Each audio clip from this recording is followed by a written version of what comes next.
You have to go back to work? Hello. Hello. Goodbye. So he showed up just to say goodbye.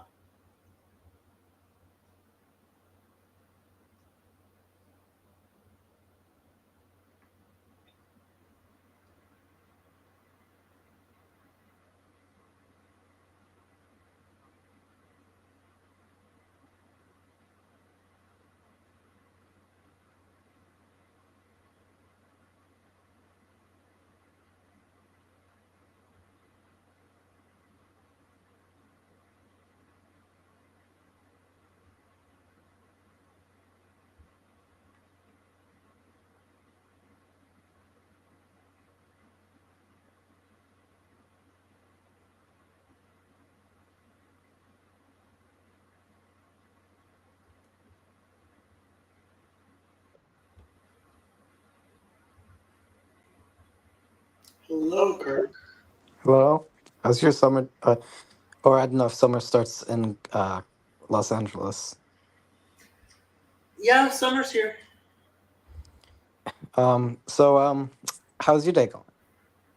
My day's been good. How's your day been, Kirk? My day's been good with family and other things. And Um, and other things. yeah. Not just friends, but recently I was watching it was I watched the old Christian Baxter. He's a big. Is he a big creator on TLC? You're muted. Kind of, yeah. He's new, but he's popular. Yeah, I was watching his old interview with Hezi, and but I have not seen the meta modernism, which was a couple weeks ago. But I saw you did a review of that. I might look at it itself, but like I mean, if you wanted to go over like what exactly, I don't even know what the term modernism means. You don't even know what determinism means? Meta modernism. Oh, metamodernity. Um, well, I know what determinism is. I think it's silly, but the determinism is silly. So, do you know what nominalism is? nominalism, no. Okay. Have you ever heard of Platonic universals? Yeah. Okay.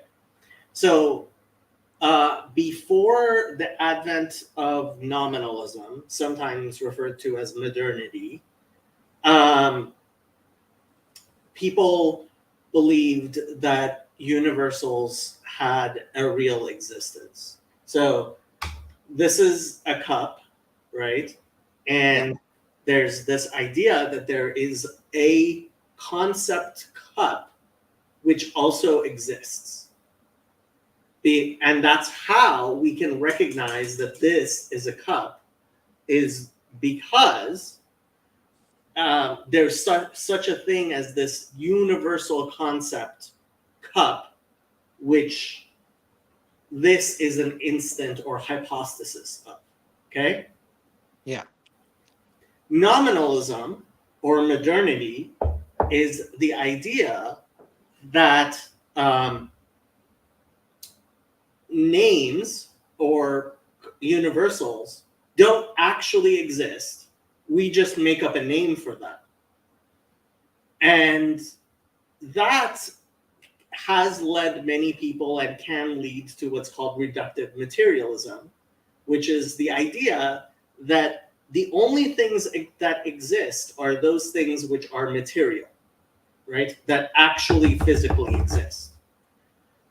What happened with postmodernity or post-nominalism, but usually referred to as postmodernism, is there were a series of rather good and devastating critiques of modernity or nominalism. And so, over the past maybe 100 years, definitely 60 years, we've come to deconstruct. Oh, Orthodox Boomer Grandma, jump on, please, if you can. We have, Oh, Sam. Hey, Sam. We have come to deconstruct modernity. And so there are some very silly people who would like to go back to pre-modernity, but those are obviously silly people because you can't go back in time. And then there are people who call themselves postmodernists, but postmodernism is only a critique of modernity. And so there has been an attempt to identify whatever is going to come after modernity. And some people have called that metamodernity. I've actually been calling it post-nominalist Neoplatonism, based on something that John Vervaeke said a while ago. And yeah. And so, what's your opinion? Do you have a specific side in the fight? I think calling yourself pre-modern or postmodern is silly. I think postmodernism fails to. I would agree postmodernism is silly, but what do you think of metamodernity? Would you identify with it at all? I don't. I don't think it offers a good enough. I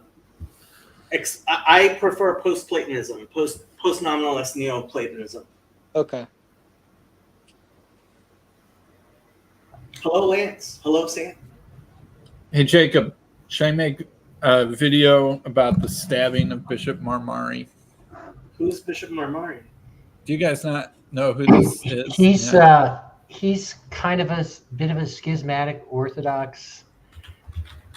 He's like super popular on TikTok, and a little bit younger than our age group, but he is probably one of the most successful like Christian TikTokers, and he is a quote unquote bishop of a branch off of the Assyrian Church of the East.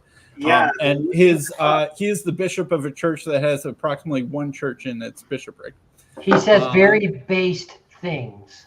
He was very pandemic-y, and other things like that. And so he was criticizing Andrew Tate and Islam a little bit, and more than a little bit. He's a spicy character. Yeah. And then he got stabbed by someone shouting Allahu Akbar during a sermon that was being live streamed, and was hospitalized. He's in Australia. I think he's in the suburbs of Sydney, and survived this attack, and then returned back to the pulpit a couple weeks later to thunderous applause and support. Andrew Tate made a video about it, condemning he lost his right eye.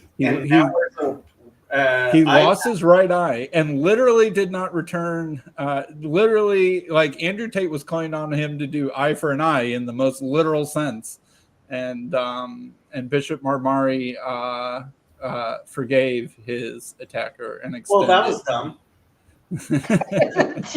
Andrew Tate would agree with you. So I don't think you need to blind the guy, but forgive him. Did he ask for forgiveness? No. Why would you forgive somebody who didn't ask for forgiveness?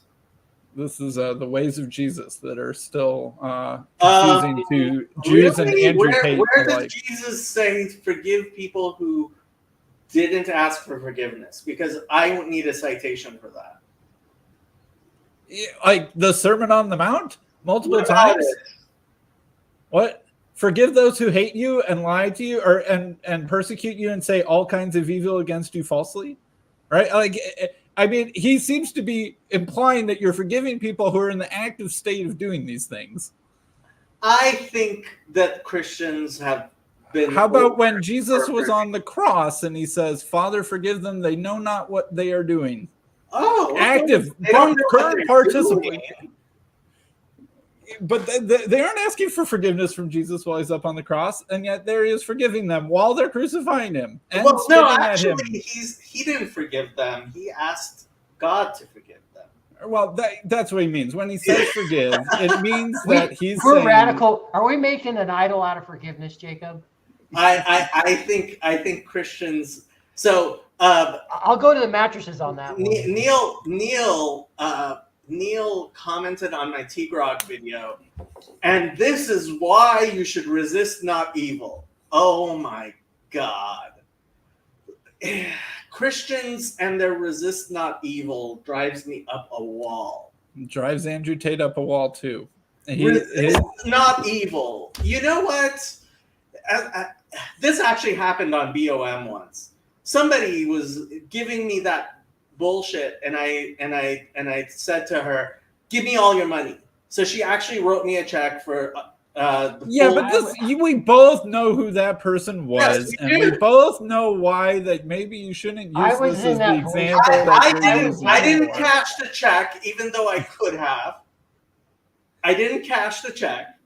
I probably should And we have. all know why. We all know why. Yes, because anybody who interprets Jesus that way is obviously an idiot or crazy or has some problems. Because regardless of what you say, if they ask for your shirts, give them your coats too. Yeah, nobody's actually doing that because it's dumb. I don't know. There's been some people that have done that. $5,000 I could use. No, not for you. Well, why not? I could do. You have a coat. I see a coat on your back. You seem fine. $5,000. Oh, so how exactly are we interpreting this Sermon on the Mount, Mr. Christian? Difficultly. Exactly. Don't give me this bullshit. It's lying. It is the most disingenuous. All right, but okay. Well, So but the interesting that's not thing fair about to that this. parable. Go ahead, Lance. Go ahead, well, Lance. that's not really fair to that parable. I mean, but anyway, go ahead. Right. Don't.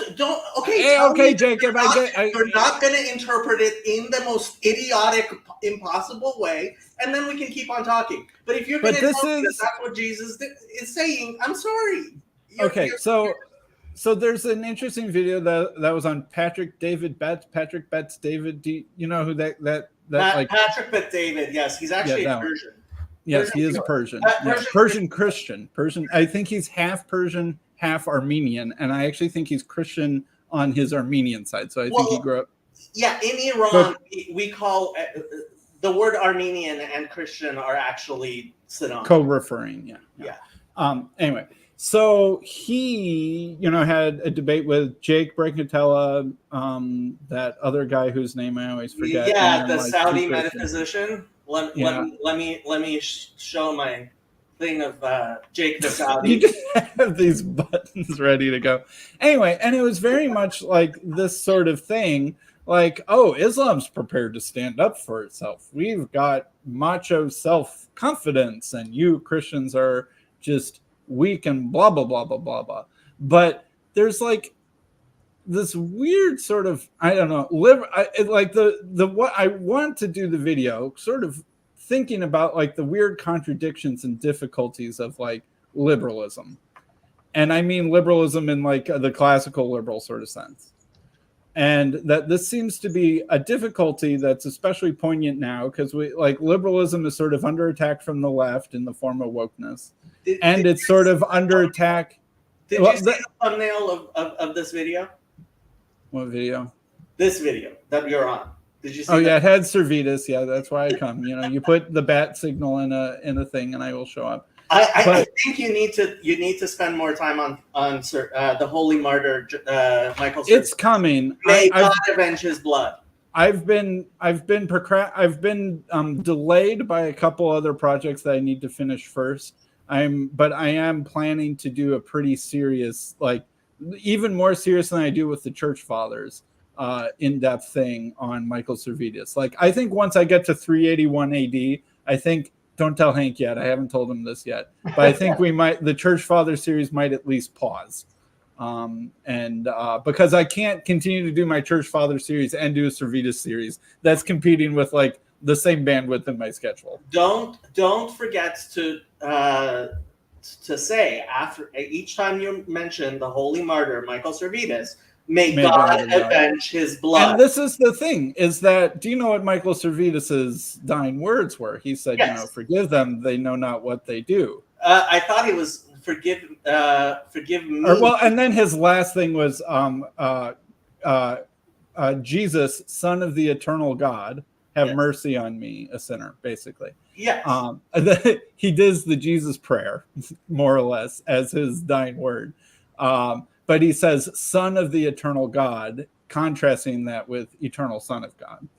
But anyway, he, like, while he was on fire, he forgave Calvin and friends. So he might not wish his blood were avenged.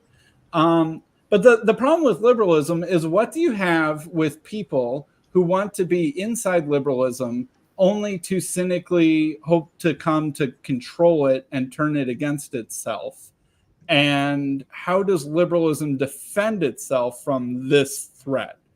And you could put threat as fascism, threat as communism, threat as whatever you want to call wokeness, threat as fundamentalist Islam, right? These things that are inspiring confidence and faithful adherence in a minority, whether it's to a political or religious ideology, that are willing to play by the rules of liberalism, but they hope to someday gain enough power to overthrow liberalism from within and then put regime XYZ in charge. And I think that this is a weakness of liberalism, and liberalism assumes that that can't succeed because we will more or less convert you through soft power and influence. You're using the term liberalism, and you really should just call it Christianity. Well, and I agree in a very Tom Hollandy sort of sense. And you know full well that part of my thesis is that Unitarianism itself is really the inventor of political liberalism, for precisely the reason that it got in charge quickly, but knew it was always going to be a minority. And so it made rules that are very conducive and friendly to minorities. But yet it is that sort of New England spirit that was very Unitarian that sort of gives strength and animation and defense of liberalism. And often in somewhat kind of weird, semi-contradictory sort of ways, because liberalism is a hard thing. I have to go back to Maimonides, as I always do, which is he explains why God had to create Christianity and Islam. Because it is only through Christianity and Islam that you realize the dialectic arrives at Judaism. But wasn't Judaism first? So how would it be the product of the dialectic? It's not the product of the dialectic. See, this is the thing. Judaism is the perfect revelation of godliness, right? And the world, in order to arrive at the revelation at Sinai, needed to have these two perversions of Jewish ideas. Yeah, but the law was given by angels. What? The law was given by angels. Paul of Tarsus was possessed by demons. The Book of Jubilees says, haven't you been listening to the Lord of Spirits? You got a shout out in the second most recent episode. I should have sent you the timestamp. Then I guess they were talking about law being given by angels, and he said, a certain Jewish friend of mine would not be very happy if I were talking about the law being given by angels. You know? Yeah, I mean it's not blasphemy. Very funny. I contacted a CRC pastor. I'm hoping to come on, and he's like, tell me more about your channel. I'm like, oh, we have friendly discussions. And he's like, I see a lot of Trinitarians destroyed with facts and logic on everything. And I'm like, and I said, yeah, I mean, I do believe the canons of Dort are the worst form of blasphemy, but I'm still going to be nice to you. So we'll see if he comes. Yeah. And another thing that I want to talk about is part of the problem on YouTube right now is that, like, I don't want to be inspiring wackadoodle Allahu Akbar shouting young men to come and stab me. That's not like high on my list of life goals. And so if there are even just a fringe, it only takes a fringe who are willing to do such a thing, that kind of puts this weird dynamic into YouTube, Christian versus Islam apologetic land. If you can be a tick-tocking bishop and he was honestly, he wasn't even that impolite. Like he's calling Muslims brothers, specifically in the clip. There is only one answer to this problem, which is draw Muhammad Day. What? Well, like everyone do it together, you mean? Yeah. Yes. But Yeah, Sam. I'm not gonna like. I'll be maybe a fast follower on that, but not like you won't see Transfigured being calling and reading the. Have I poked the Muslims in the eye enough? What? Have I poked Muslims in the eye enough? Part of it is that, yeah, I know, but you also, I mean, you poke individuals. You maybe don't poke the whole kit and caboodle in quite the same kind of way. Well, I mean, I believe that God created Islam. Just he created it so that people would eventually understand that Christianity. So does that make Muhammad a prophet? Of sorts. Of sorts. I don't know, Sam. The only question I would have is like, is the juice worth the squeeze? Is it really Right. that? And so I think that what I'm going to say is like, look, we can't even have an honest discussion about Christianity versus Islam if one side's willing to stab each other's eyes, but the other side's not. That is a weakness of Christianity. Right. And so this is part of like, actually, I mean, I don't think in the long run it's good for your religion to stab people's eyes who criticize it. Because Well, I think that criticizing. I think it's a feature, not a bug, Jacob. How do you think Trinitarians ended up becoming the dominant form of Christianity? Because they were willing to stab people and worse. Yes. But We I have think the best also- music. We have What? the best. We have the best music. Have you heard Tyler Childers? In every generation, Trinitarians have the best music. Tyler Childers, Triune God. Go listen to it. If it does, And I that's don't care Alyssa how it changes. Childers' You will dad. be able to dance to it, man. You can That's dance to it. That's It's- Alyssa Childers' dad, right? I have no idea. I have no idea. No. He's too young. He's a young guy. Tyler he's a young Childers. redneck. Is his He's a young brother? Or, redneck. Yeah, he's Oh, part he's of the great. kind of He's what I guess you call him Appalachian punk or something. is he kind of Alyssa alt Childers' country. husband? I have no idea. I like his music. No, Okay, totally alright, different alright. guy. No, he's just a young guy. Grew up He's down in the cool, man. He's cool. There's only one semi-inspiring Trinitarian lyric that's He ever believes been in written. reincarnation, apparently. Oh, that's fascinating. South. I don't know about that. He's got some great songs. Alright. He's true country. He's kind of Appalachian in flavor, a little alt country, and he does the best song on the Trinity I've heard in the last century. But the reason why the Trinity is weak to argumentation and vulnerable to like criticism is because it's defended itself with violence and not reason for so long. And the same could be said with Islam. And so it doesn't actually make your religion stronger in any lasting, durable sense. It might give you temporary political strength. And by temporary, I'm fine with temporary being centuries, but that's still temporary in God's eye. But if you can only defend yourself with violence and you can't defend yourself in the proper arena of discussion, debate, and persuasion, then you will be weak. And that part of the goal of liberalism is to enable that arena to function properly and let the truth win the way that the truth is supposed to win, with persuasion and dialogue and not eye stabbing. Well, true and nonviolence stake burning. historically, Sam, has always been marginal. It was marginal in Jesus' day. Even Jacob disapproves of it.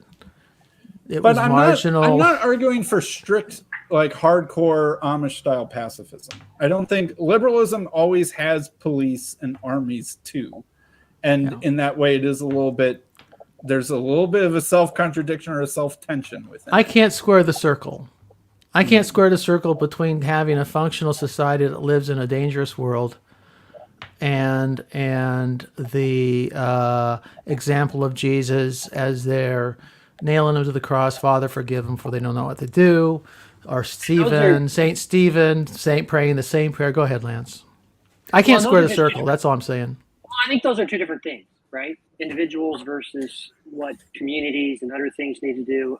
I do see those as two different things. Well, they And need individuals to do the dirty work, though, Lance. But it is. Martyrdom is a feature, not a bug of Christianity. It truly is. But with Jacob, what I would say with Jacob, which is, I disagree with a bunch of what you just said here, but I do agree. The way that we respond to that is we do have the day where everyone does it. Basically, people across the globe say, we're done with this stuff, right?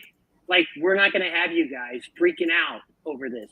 Chill out. And if everyone does it, all of a sudden it takes away that. Now, you might provoke some terrorist attacks on countries and stuff like that, but that's a whole different thing. But what I see that as being is almost like the aggressive nonviolence of Martin Luther King, right? So he was nonviolent, but they were aggressively nonviolent. They continued to go back in the streets, and it was the violence of their oppressors that shocked the conscience of people across the country and said, okay, enough's enough. But it was still within a liberal arena that still had policemen and armies, right?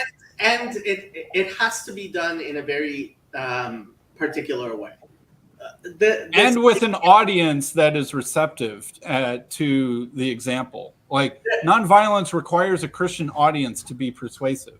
Gandhi's nonviolence didn't work as well as on Muslim Pakistan as it worked on the United Kingdom's elite class. Look, the Jewish nonviolence for the past 2,000 years hasn't convinced Christians very often not to kill us. And that's fair. I think that's fair. And Judaism often relies upon the violence of Christians, ironically, to keep it safe from invasion. Not that sometimes the Christian violence turns on the Jews. Happy to admit that. But for the most reason why Jews can live in Europe for hundreds of years is because Christianity was willing to defend Europe. And sometimes Muslims were willing to defend Jews from Christians. Yeah, The fact is that, when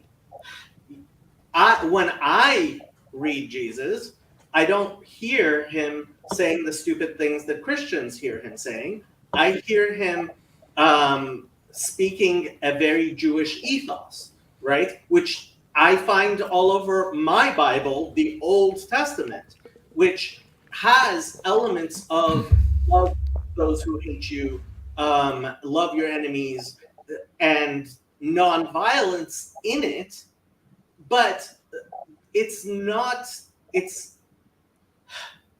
is so much more deep and nuanced than anything Christian society is willing to talk about, that I just end up reading. Chris, here I am. I'm representing Christian society, trying to talk about it and admitting that this is complex. Mark is saying, I don't know how to square this circle. It's not like there's conversation on this if you look for it, Jacob. The conversation isn't on the level of Jewish conversation about nonviolence, right? So the fact is, we right now, the ultra-Orthodox community in Israel is trying to figure out where their limits are in terms of we're not going to serve in the army. We are not going, and Muslims are in fact pushing us to the limit. But that discussion, when you listen to, for example, Rabbi Breitowitz talk about, okay, when is it time for the yeshivas to start enrolling in the army? That is the whole conversation is so far different from. But Jacob, be fair. Christians in the United States are some of your most patriotic. They've been in these wars. Just go look at the history since World War II. The Christian country has been out in these wars and has been more than happy to go around the world bombing people and breaking crap. So, but even in hoorah, American Christianity, there are still questions and wrestlings about violence and the use of violence. Like, I think, Jacob, you're like, I haven't heard it, therefore it doesn't exist, therefore you guys never take this question seriously. And that's just not fair at all. I mean, Augustine wrestles with this very same question for a super long time. And like, even on the Russ's History podcast, they were talking about how the Byzantine Christians, when they returned from war against the caliphate, would have to go through a period of penance and forgiveness before they could take communion again after having served as soldiers, whereas the Muslim soldiers had no such requirement. They were rewarded and celebrated upon their return into their society, and that this is part of what's going on, why the Muslims seem to be winning the war against the Christians. So, and then like this new Byzantine Empire comes up, instead of loosening the penance, he strengthens the requirements of penance, and this is seen as a bad thing. Like, this is an old debate, Jacob, and like, don't let your ignorance be magnanimous self-approval. You are misstating what I'm saying. I'm not saying that Christianity hasn't had this debate. They have. And you're right, Augustine and just war theory and everything like it. What I'm saying is that partially because of their rejection of the Old Testament and their weird interpretations of Jesus as being something, and this really does go into what Paul brought up today about this belief of Jesus redefining what it means to be Messiah, right? If you believe that Jesus redefined what it means to be a Messiah in Judaism, then you're going to have problems understanding the Jewish ethos that is throughout the Old Testament. And frankly, you end up in a sort of Marcionite problem, right? Because you understand Jesus in a very different way. The Christians in that go ahead, Lance. I think you're hollering at the wind here. Because if you think about listen, it's been a Protestant Christian country for a long time who has gone out. Now, the Orthodox view is never an offensive war, but defensive war, you've got to do it. If you need to protect those who are oppressed, those sorts of things. Like, there's a time where it has to happen. But then they also know those soldiers that go in there, there's going to have to be, the soul gets hurt throughout all this. And I know that's in Judaism too, Jacob. You guys don't go through that. But I also get this. Listen, how do we handle those people? It's not the Obama red line. Remember when ISIS was running all over the Middle East and Trump comes into power and kicks their butt in basically a few months because he decides to take them out? What did he do to Soleimani? He kills him, right? You meet those threats. That's the only threat that they seem to respond to. And quite frankly, he had things moving in a very good direction in the Middle East. But I would just say that, and who largely backed him? Well, the dread Christian right. You know what I mean? So I guess I would say this. That gets to the Western, the like Dr. Jim talks about this in Westerns, that there's often the Christian woman who then is supportive of like the kind of renegade sheriff guy who has to go and impose justice, but yet he can never marry like, the Quaker woman, the Quaker frontier woman who's from like Connecticut or something like that, right? She's sort of, refined civil Christian civilization, but she sort of needs the good bad man, or the bad good man. That's actually what it is, to be the civilizer, to fight off the Indians, to put the bad guys in jail, etc. But like, that guy isn't exactly welcome in the church either. And I think part of the love of Trump is like, he's the bad good man, right? Who will drone strike Soleimani. But like, he's also not quite a Christian, and he doesn't quite contaminate Christianity by his actions. And that's the thing, right? So the MAGA Christians aren't really Christian, because Christians have difficulty actually squaring this circle, like Mark says. And it's because I should 100% believe it's because they look at Moses in the Bible and they see a murderer. Well, maybe Joshua. Can you help me out? I don't know you. What, Egyptian. Who sees Moses as a murderer? I'm sorry, Lance. I just needed Jacob to What Christians have ever said that? Paul Vanderklay has definitely said to me Moses was also a murderer. Like when Moses kills the Egyptian person who was whipping. I the see. king's I see. I see. Okay. and then flees. Okay. And in Judaism, that event is where Moses proved that he was a faithful and good shepherd, was in killing the Egyptian slave master. That's a perspective. Interesting. Whereas Christians will see that as a failure. Exactly, Bazani. Well, that was justified? Of course it was justified. It's Moses in the Bible. Like, imagine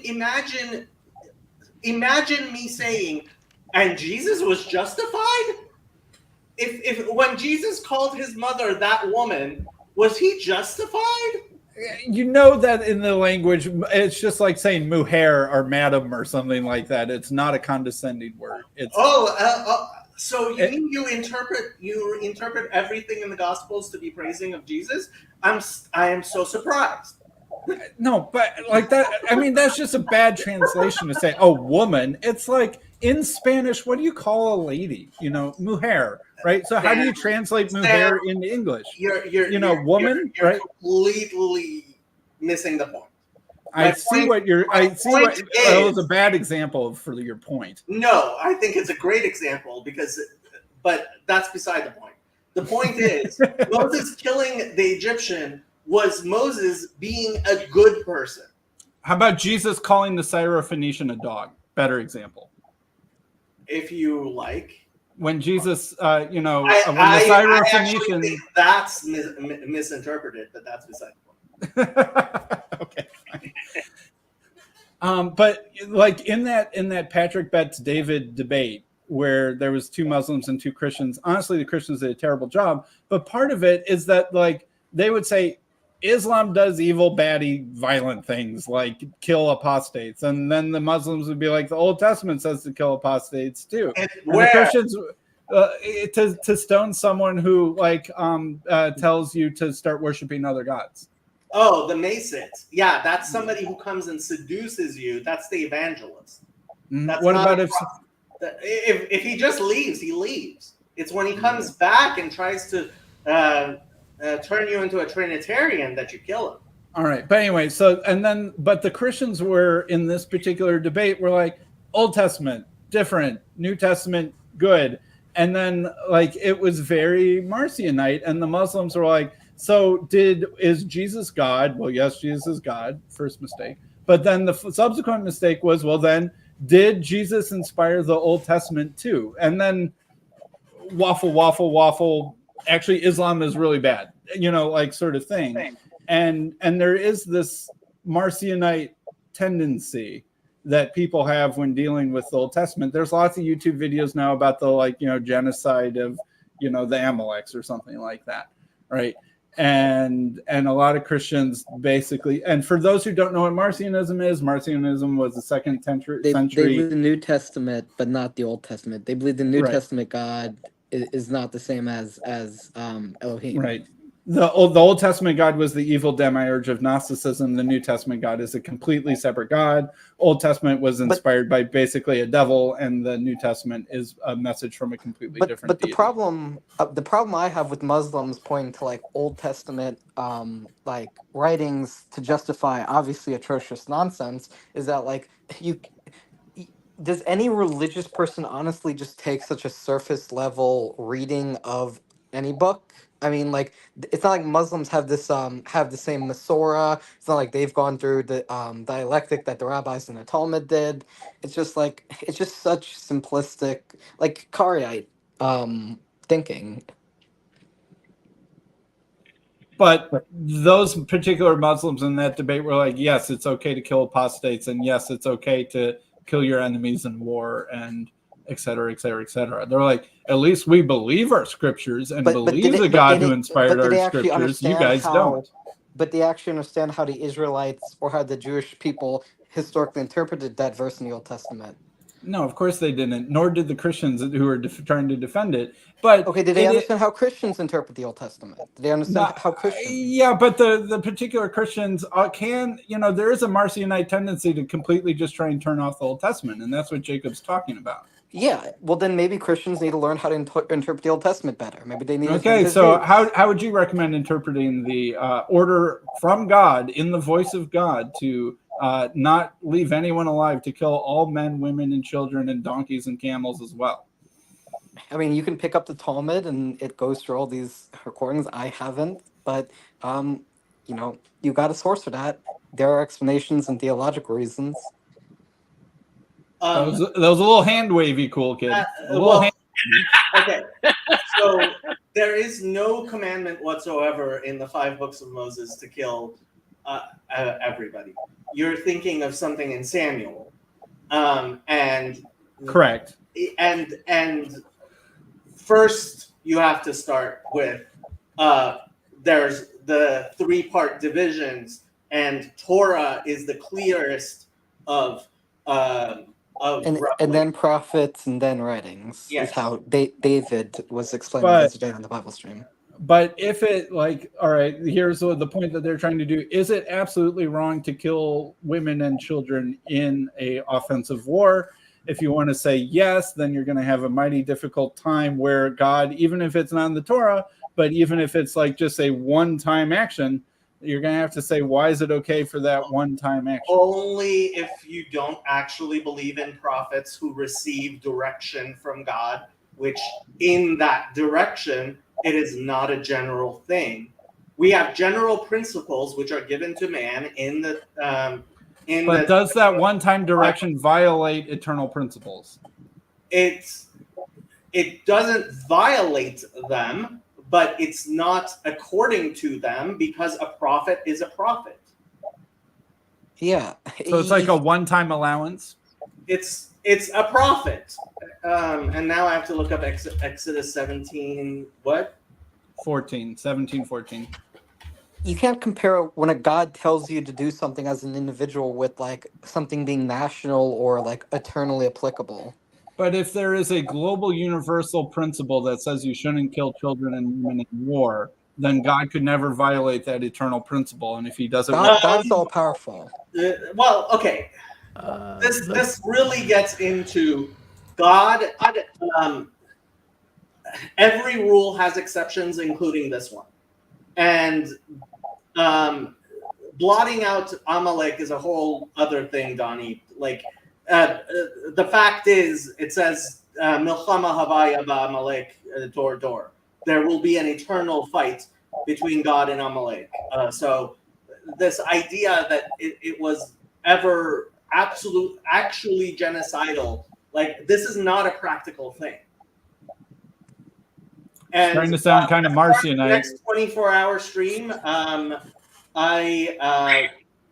Unless Jacob, you want to do one, we'll kind of keep that be more of a novelty than an every week sort of thing. So maybe 6 months. I do eventually want to do a fundraiser for Fountain of Comfort, but and make it a 24-hour thing. But I haven't figured out how and when I'm going to do that.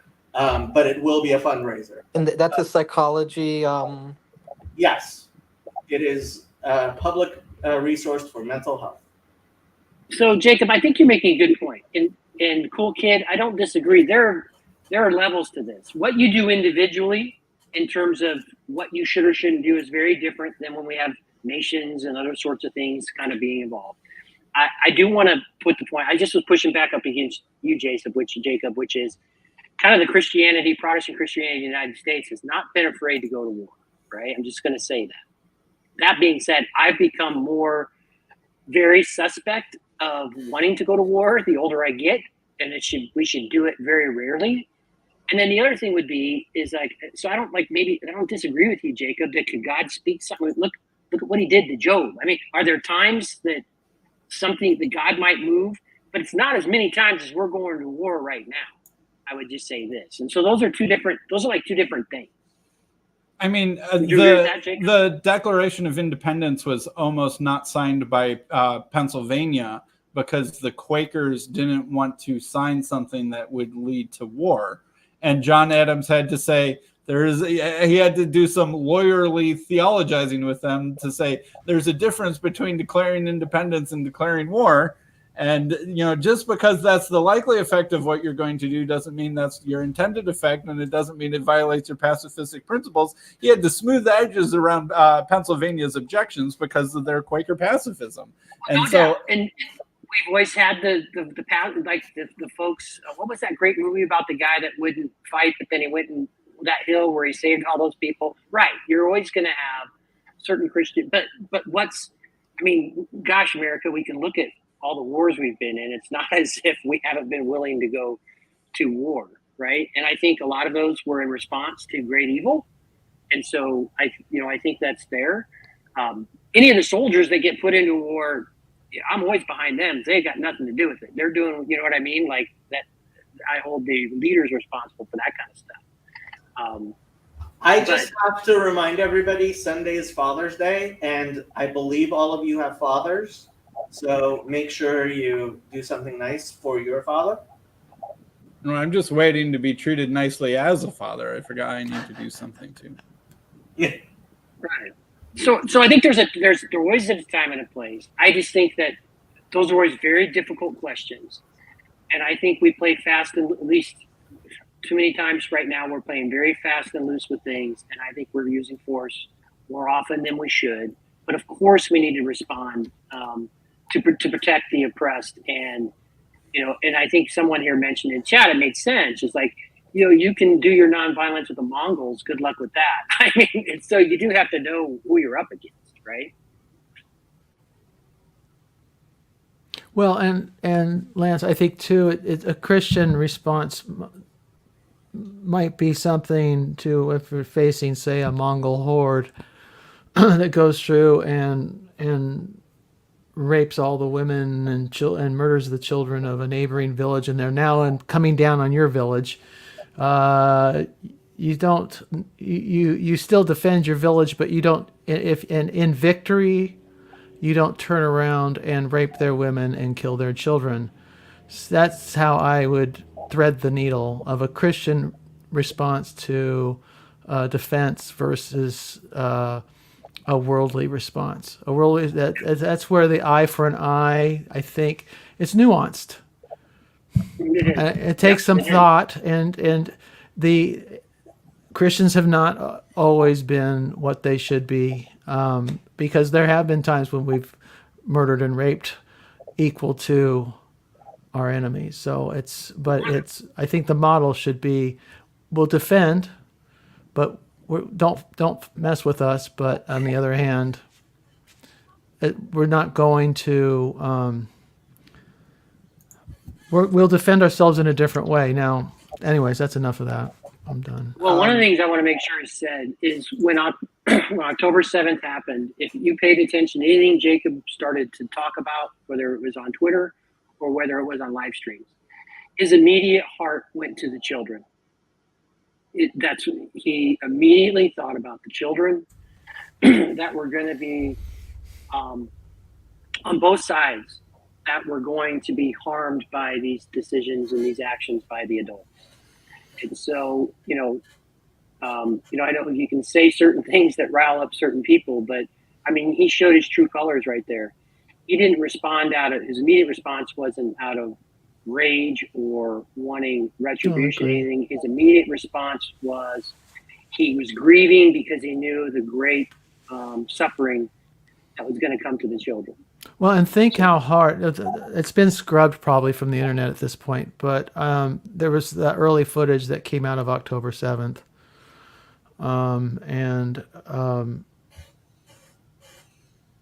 It's there are images where clearly women were being taken hostage, that it would clearly, obviously already been violently raped, as if there's any other kind, I guess, but particularly brutally raped, and then were being herded into a car.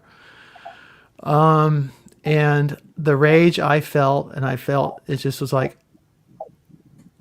I went into a period of, it took me some time to kind of recover my sanity, because I did the same thing with 2000, the November, 9/11, excuse me, where I just was like, just put an end to this, right? Just put an end to it. Do what you have to do, but just put an end to it. The problem is, of course, once the blood stops boiling and a little more sanity comes around, do I really have a stomach for putting an end to it in the way that would really take to put an end to it? In other words, am I really up to going medieval on their asses in a 21st century way? And would that really bring about the peace that we need, or would it just kick the ball down the road, or kick the can down the road, or punt the ball into another generation's problem? And I might be able to sweep. A U.S. Army might be able to go in and sweep across a region like the hand of God and level it, but that region will once again repopulate, and those resentments will fester and they will mature, and then my grandkids will have to deal with it, right? Or Jacob's families will have to deal with it, or Hezi will have to deal with it. So violence there's a logic to violence. The problem is that it never ends. The only end of violence is a complete end to human beings, and no one wants to go there. I mean, for obviously good reasons. It just never ends. And at some point, you have to get to a place where you're never going to get perfect justice for those women. You're never going to get perfect justice for those victims. But now's the time to set down the weapons. I mean, how many people does Israel have to kill before it? Because no, they're not going to get the complete settlement of this issue via war that they're seeking, even though it seems like they're bouncing the rubble in Gaza. You can't bounce it enough. It's not going to end. So now, you've got 35,000 souls taken, or 40, whatever we're up to match the 1,500 that suffered or were lost on October 7th. And at some point, make peace, find a way forward, and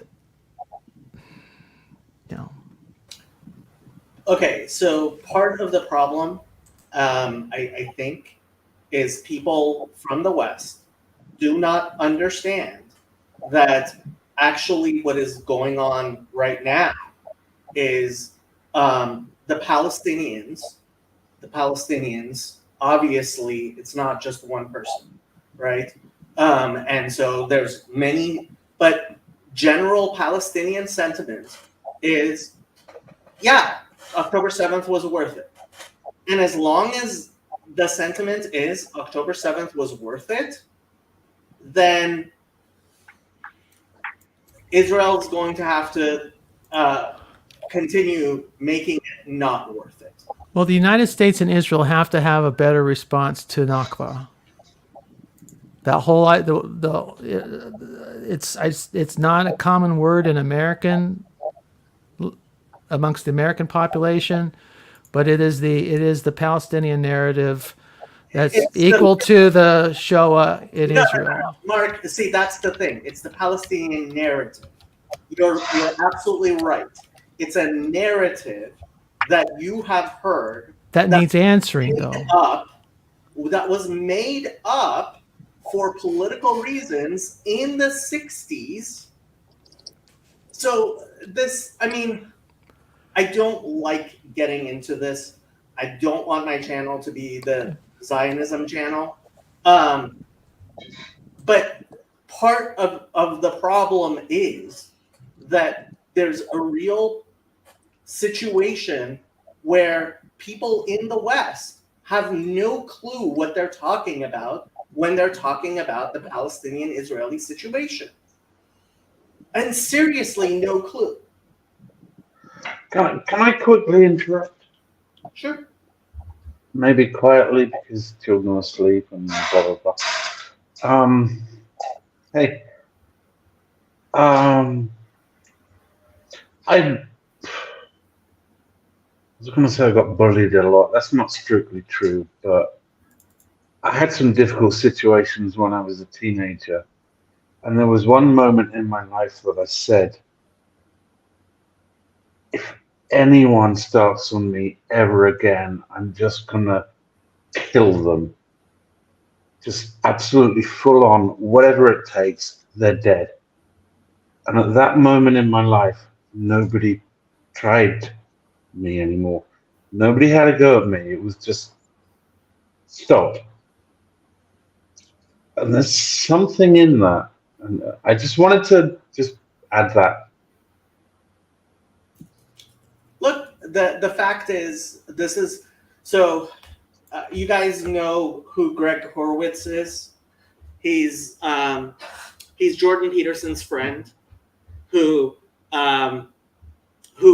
basically engineered Biden winning in 2020.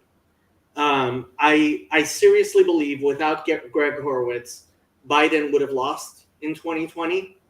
And we had a conversation with Jordan Peterson shortly after the election, where he explained that he tried to help the Democrats.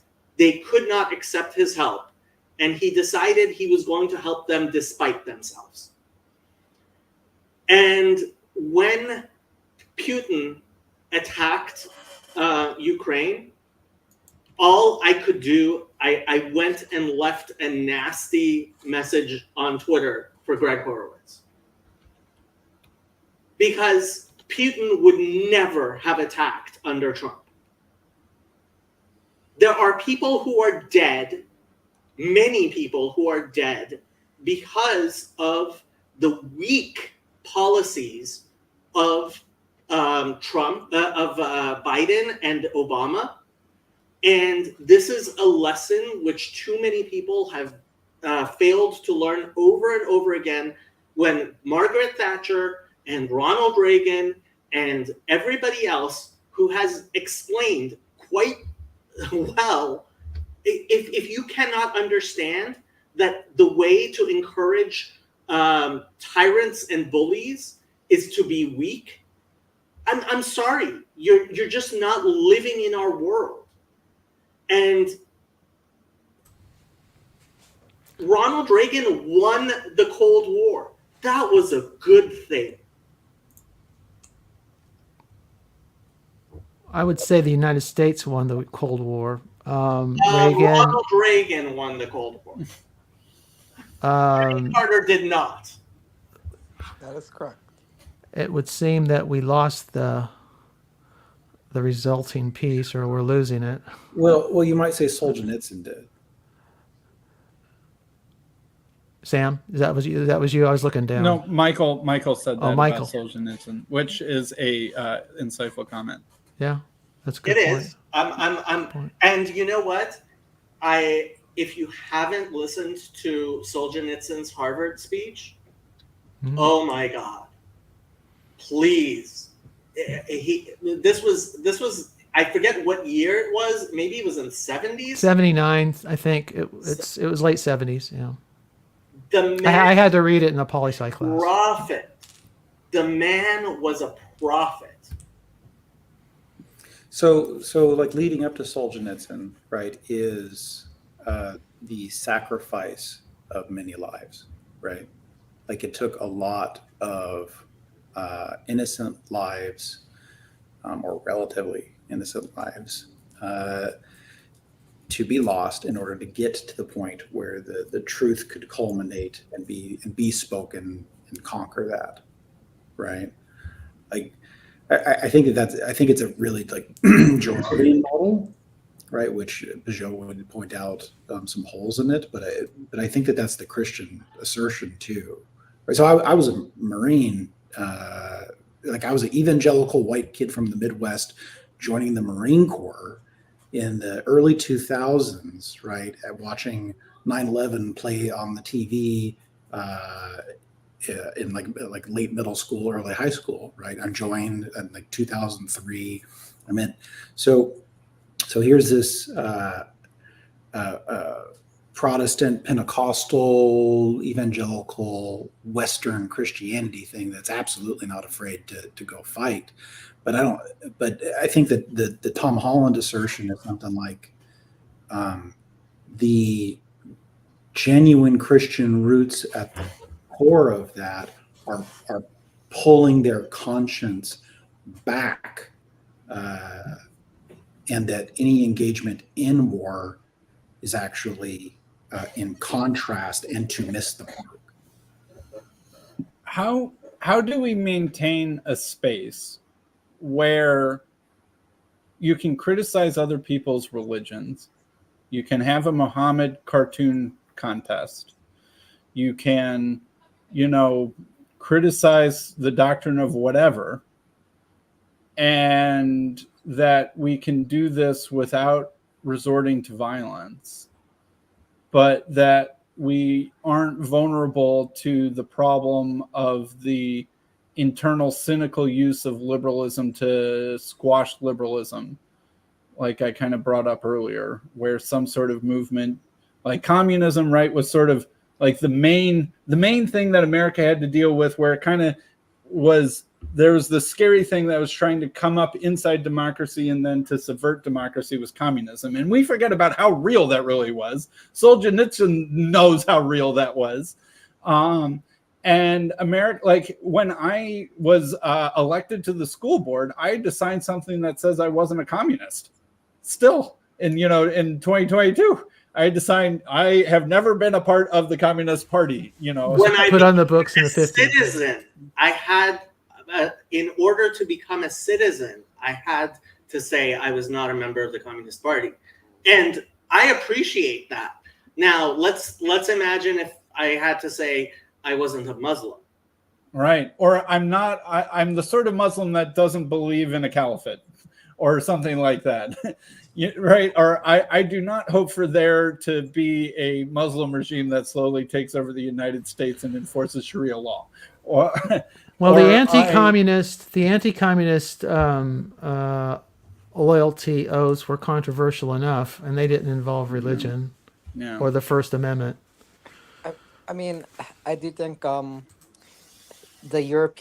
fact that there's so many right-wing, new right politicians in Europe who have spoken about the problems with Islamic immigration culture, I think that's a positive development. I don't see it as a negative development if you're protecting your culture from an inherently authoritarian force. Yeah, you can say it's authoritarianism to stamp out authoritarianism, but a little bit of poison is better than a whole gallon of it.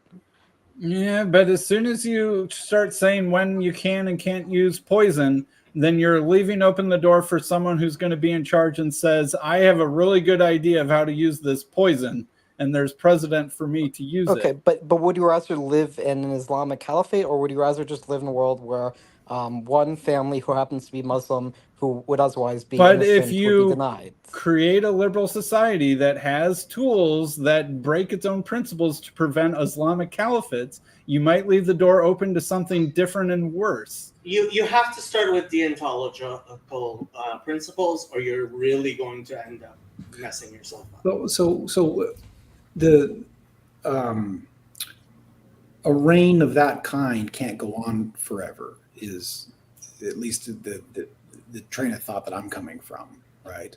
Where if you try to rule under those precepts, I don't know if it's 500 years, 1,000 years, or 5 years, but it's bound to collapse under the truth. It does take time. Yeah, I would prefer to never let it get a start, and I would prefer, even if it gets a start, for it to not be 500 years. But that's what I'm talking about, is how does liberalism defend itself, and how do we keep it's funny, like in this corner of the internet / kind of post IDW space, whatever you want to call trigonometry adjacent channels, there's a lot of critique of liberalism at the moment. Like, oh, liberalism has the seeds of its own destruction. Oh, liberalism ends up in nothing but drag queen story hour. I don't know why we're talking about liberalism. We're talking about Christianity. We're not. Yes. Well, I'm talking about the space where there's freedom of expression, freedom of religion, and freedom of assembly. And I agree that That's it's a sort liberal of order. yeah, but I mean, I agree that liberalism is Christian, but I think liberalism, not all Christianity was liberal either. Like, you know, the Byzantine Empire would have treated my non-Trinitarianism much more harshly than any Islamic caliphate. I have completely lost my my respect for this idea of freedom of religion. And I think when you look into the case law of freedom of religion, you see that freedom of religion gets prescribed pretty quickly once it no longer fits the Christian idea of religion, right? This idea of religion is a Christian idea, and so yeah. But the freedom of religion is like the most valuable thing to me, and I know when it's being taken from me. But yet, a huge problem with it is like we're coming up in a world where our definition, I agree with you, Jacob, of religion is going to start to be severely tested, if not fail. Is communism a religion? Yeah, it kind of seems like it was. So then Arguably- those anti-communist oaths are a violation of the freedom of religion. Arguably, I don't know if you can say that religion was a Christian invention. When the Muslims go into India, they suppress Buddhism and local Hindu practices, native Indian religions. And they tax Jews and Christians. And they did indeed. They made a distinction.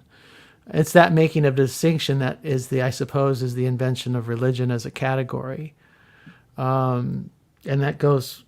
Well, it goes back to the Romans, where they the had a Persians, special prescription for the Jews. Say what, Sam? The Persians perhaps could even be like as soon as you have a pluralistic empire where you conquer lots Exactly. of things that have very different religions and you want to keep the peace, and the Persians were really the first to kind of do this. You either have to make everyone your religion or you have to have some kind of pluralistic peace. How do you define religion, Sam? I don't know. I really don't know. But I know when my freedom of religion's being violated. That much I know. Okay, so if I Lady just- Liberty, Is it like pornography? I don't know what it. I know it when I see it, but I can't describe it. Yeah. I think that's right, Mark. okay, Sam. So it's like there's strong hand and soft hand, right? Right. And so you don't want an iron fist, right? And we don't want just soft hand, right? And so there's some sort of boundaries that have to happen, right, in order to stay between those worlds, right, where there's flexibility, but there's also boundaries. And then even like, how do you deal with those boundaries? I think the Christian assertion is that we deal with those boundaries with patience and self-control and kindness, but also still speaking truth in addition to having grace, right? So like the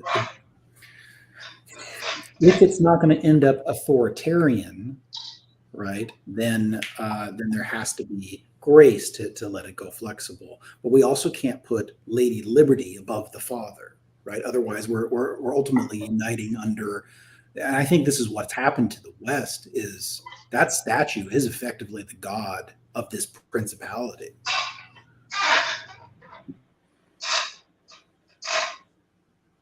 But Which is so what is that God? What is Lady Liberty, right? And you know, she doesn't seem like a terrible goddess so far, but maybe we haven't seen all of her yet. But that's a very good point and question, Michael, and that's what I'm trying to get at is like, how does this space where there is freedom of association, religion, speech, assembly, etc., how does that get defended, and who defends it, and why, and how does it protect itself from threats from within as well as just those from without? Well, let me ask you this: what do you believe are the philosophical, axiomatic principles that liberty represents that you believe are inherently for the good? Yeah, I mean, I do think that they need to be rooted in Christianity. I think the Christian assertion is like we'll speak the truth and we're willing to die for it. Mm-hmm. Right? So the only thing that stops the Cain and Abel problem, right, is the self-sacrifice. Right? Yeah. That's the hardest truth to internalize about a Christian life, is that you're willing to die for it. And what Michael just said there, part of at the core of Christianity is that the highest calling is to be a martyr. And a martyr is someone who makes the true confession under duress, even duress to the point of death. And that it is more damaging to you to lie than to die. And that is the idea that undergirds, I think, freedom of religion and liberalism at large, because the problem that you have is the people who are willing to lie to not die. And like communists or whatever, like those anti-communist statements don't do much because the communists will just cynically lie, right? They don't believe that it's more important to tell the truth on, say, an oath of citizenship or an oath of public office. And Muslims have certain things in their code of operations where they're willing to lie under certain circumstances for the advancement of the Ummah or whatever. Yeah, I forget exactly what those are, but it takes that Christianity thing to defend liberalism that is, it's more important to tell the truth than to live. Yeah, that's a greater death. It's a greater death of the soul, right? And damnation of death than your flesh passing. Yeah. Well, but also in the Christian view, true goodness can't simply be the result of the law, right? So what is legally required from someone is the lower bar than what even atheists will say is true goodness, right? I mean, I think it was an atheist that I heard say one time that basically if all you do, if you won't do anything that you're not required by law to do, then you're a trash human being, basically, right? Or something along those lines, right? Because it's not required by the law that if my neighbor's car won't start to go help them jump it, it's not against the law that I keep my dog from shitting on their lawn, whatever the thing is, right? I mean, there's all these little things that we would say is like, this is being a good neighbor and a decent human being, right? That is technically above what's required by law, and that's right. We shouldn't try and make it against the law to be an asshole. Excuse my language, right? But because it's if we say, okay, well, it's against the law to be an asshole now, right? Well, okay, then who gets to define that term, right? And then all of a sudden, like we're throwing people in jail because they use the wrong pronouns or whatever the thing is, right?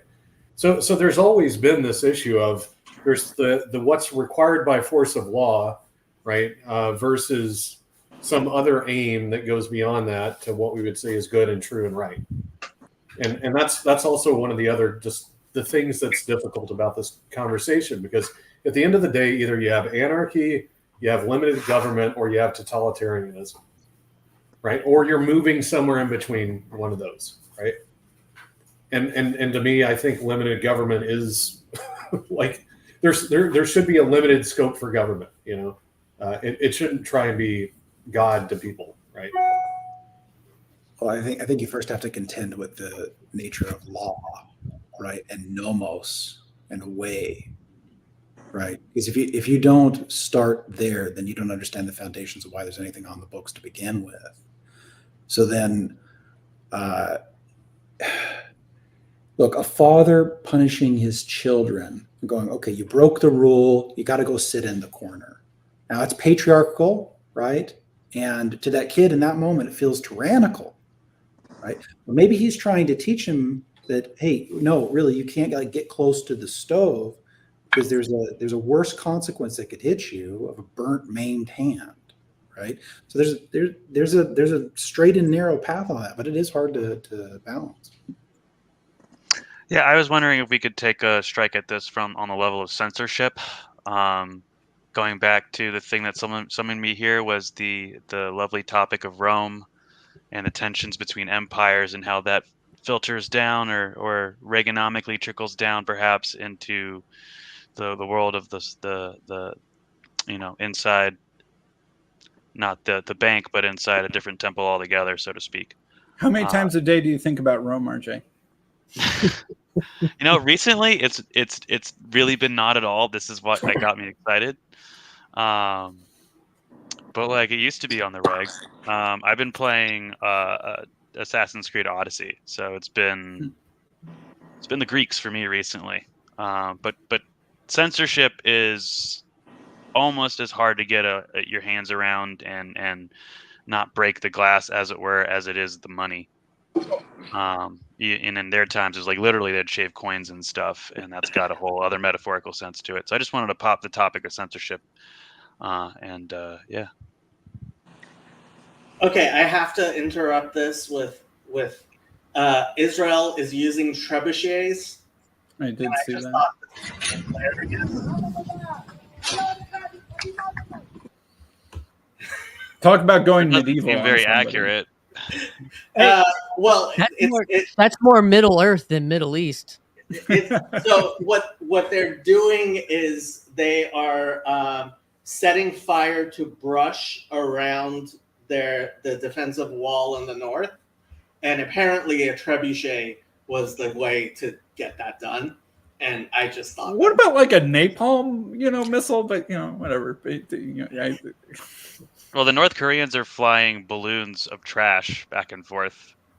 I don't know if anybody caught that this week. If you just want to talk about silly, petty, weird stuff that goes on in war these days. I had something I wanted to contribute because I hopped on because when you guys started talking about Lady Liberty, and because I've been thinking about this, in the way that these mythologies and these pantheons of gods, how we conceive of them, these embodied spirits of, what we call these qualities or whatever, because it says where the Spirit of the Lord is, there is freedom, or there is liberty, or eleutheria in Greek. And in the Greek pantheon, that is a god. That is the name of a goddess of liberty. And then there's likewise Libertas is the goddess in Rome. But the interesting thing about these goddesses, and they're both goddesses, is that there's really no mythology around them. Like they don't have stories about them or anything. It was almost as if they were just looking at the pantheon of qualities and characteristics in the world or in the way things are supposed to be, and being like, well, there must be a goddess for this too. But contrasting the goddess of Libertas, the goddess, there's a god, Liber, who is Liber Pater is the free father, but he's like Dionysus or Bacchus. He's like this wine god or whatever. And Libertas emerges in Rome when the Republic starts. The kings are overthrown, and then it's like, oh, now there's this new thing that's come into existence called Libertas. And they're very different. The difference between Liber and Libertas is really the key distinction. And, if you listen to the poem on the Statue of Liberty, the New Colossus, bring me your poor, your wretched, your storm-tossed masses, it's kind of a weird thing. It's like, how is that liberty? And I think the difference is, you have a masculine, feminine thing, and you have an agent and arena thing. Liber, the masculine agentic agent of liberty, just wants to do whatever he wants to do. He wants no restrictions on his actions, and that causes a lot of damage to other people in whatever sphere he's operating in. It breaks barriers. He invades, he invades lower territories. If it's the spirit of a nation, it's going to break down all the smaller groups, and it's going to push at the boundaries and the borders. But then you have this other aspect, this feminine, arenic quality of liberty, who really doesn't do anything. It's extremely passive in a way. It's like, how can that be? But what it is like a mother. And my thinking when I was thinking about this is Rebecca, Isaac's wife. She has nations warring inside of her.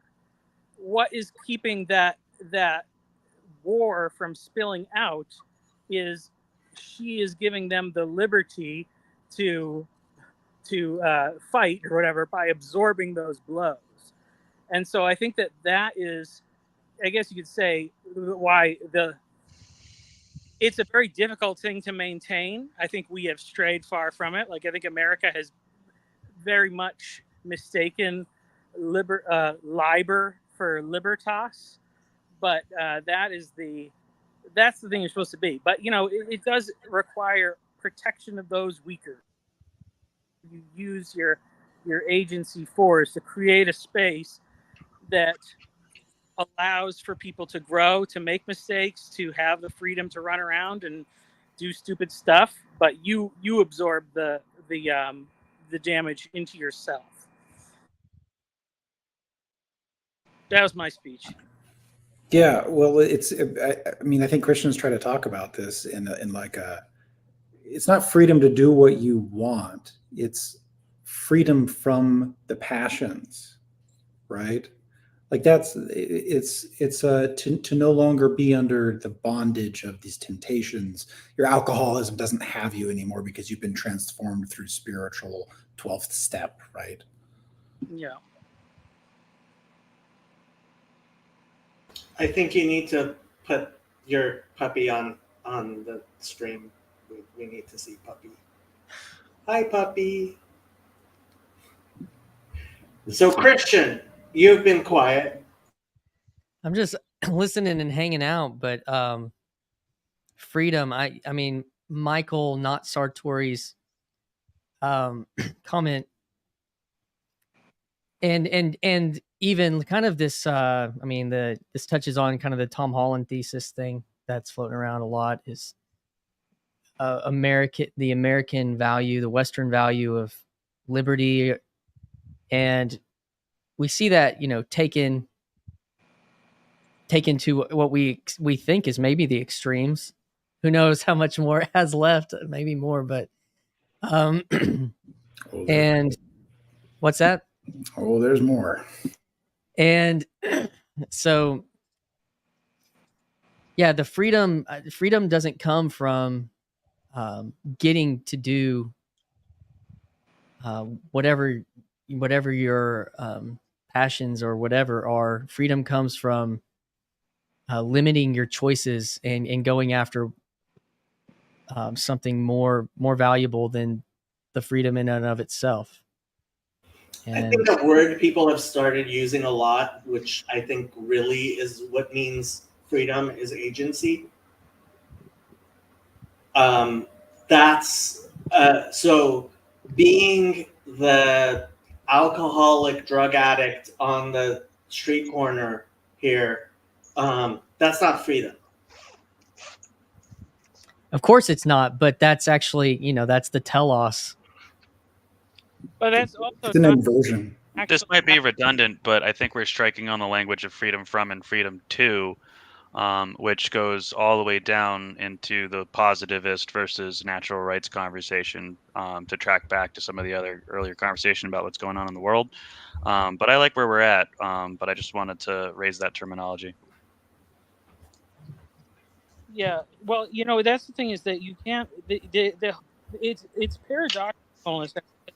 You do need the freedom to do the wrong thing and the stupid thing, and I think that's what you see all through Scripture, is that God gives people a lot of leash to do that, and He does it because He can handle it. He can handle it. It's unfortunate that there's collateral damage. He covers that. He doesn't. But when we get too much in thinking that it's, I think that Christians do need to study the law of the Old Testament more and realize what it's pointing to. But if you're saying, okay, well, I'm free to not have to do all these restrictions, and I think that personally, I don't think that that it's gone away for the Jewish people that want to put themselves under that system. I mean, we get a living example of that is good, but and hey, I guess we want to. I mean, that's even what Paul says. Like, hey, if you want to go be under the law, you can do it. He says some pretty harsh things about people who do that. Yeah, in Galatians. I mean, well, saying what you need to understand what you're giving up. But the thing is that, like, when he talks about that freedom in Galatians, like, you've been bought at a price, and you've been freed, but don't use it to indulge the sinful flesh. You need to have the option to do that, and then I would say, because you have a desire for something greater, you abstain. That's like where the real liberty comes, and you do it in anticipation of one day all those things all of our desires will be correct, and it'll be the right thing. It's like wine gladdens the heart, and and so I think it's like, it's good if you can. That's a hard one for people to balance, but it's like, I don't think it's right when you go to like the teetotaler position, the churches that forbid, and say it's a sin. Well, they're putting a burden on their members. Like, on an individual level, that's like a thing where people need to figure out. But laws don't make people better. I mean, studying them can, thinking about reasons why, but the laws themselves don't. I think when you're raising your kids, you'll notice that a few laws do actually end up making your kids better, because following laws is how you train yourself to be better. So I see this is, well, I mean, you're falling into the problems of Paul of Tarsus, and we've discussed this. Oh no, but that's fine. You can take a position, but here's the thing. I mean, obviously the rabbis have not figured out the perfect society through the finer and finer gradients of human beings are imperfect. What? Human beings are imperfect. I want to put a spin on it. The spin is, when I first started driving as a 16-year-old, I had to concentrate really hard to follow the rules, to be safe. But they're important. The laws are important. The laws help form you into a safe driver over time.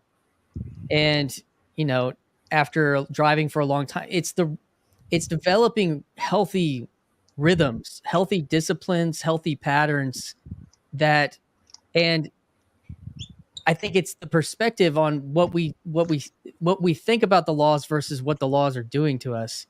And so much of how I've been formed and shaped is to basically say it only matters what you think about the laws. And I don't, and I'm kind of am over that idea. Is what I think matters is how you're formed and shaped, and what's forming and shaping you. And I happen to think that the Judeo-Christian form and shaping of a person is good and true and beautiful, and flawed, as Jacob just said, as Paul might even say.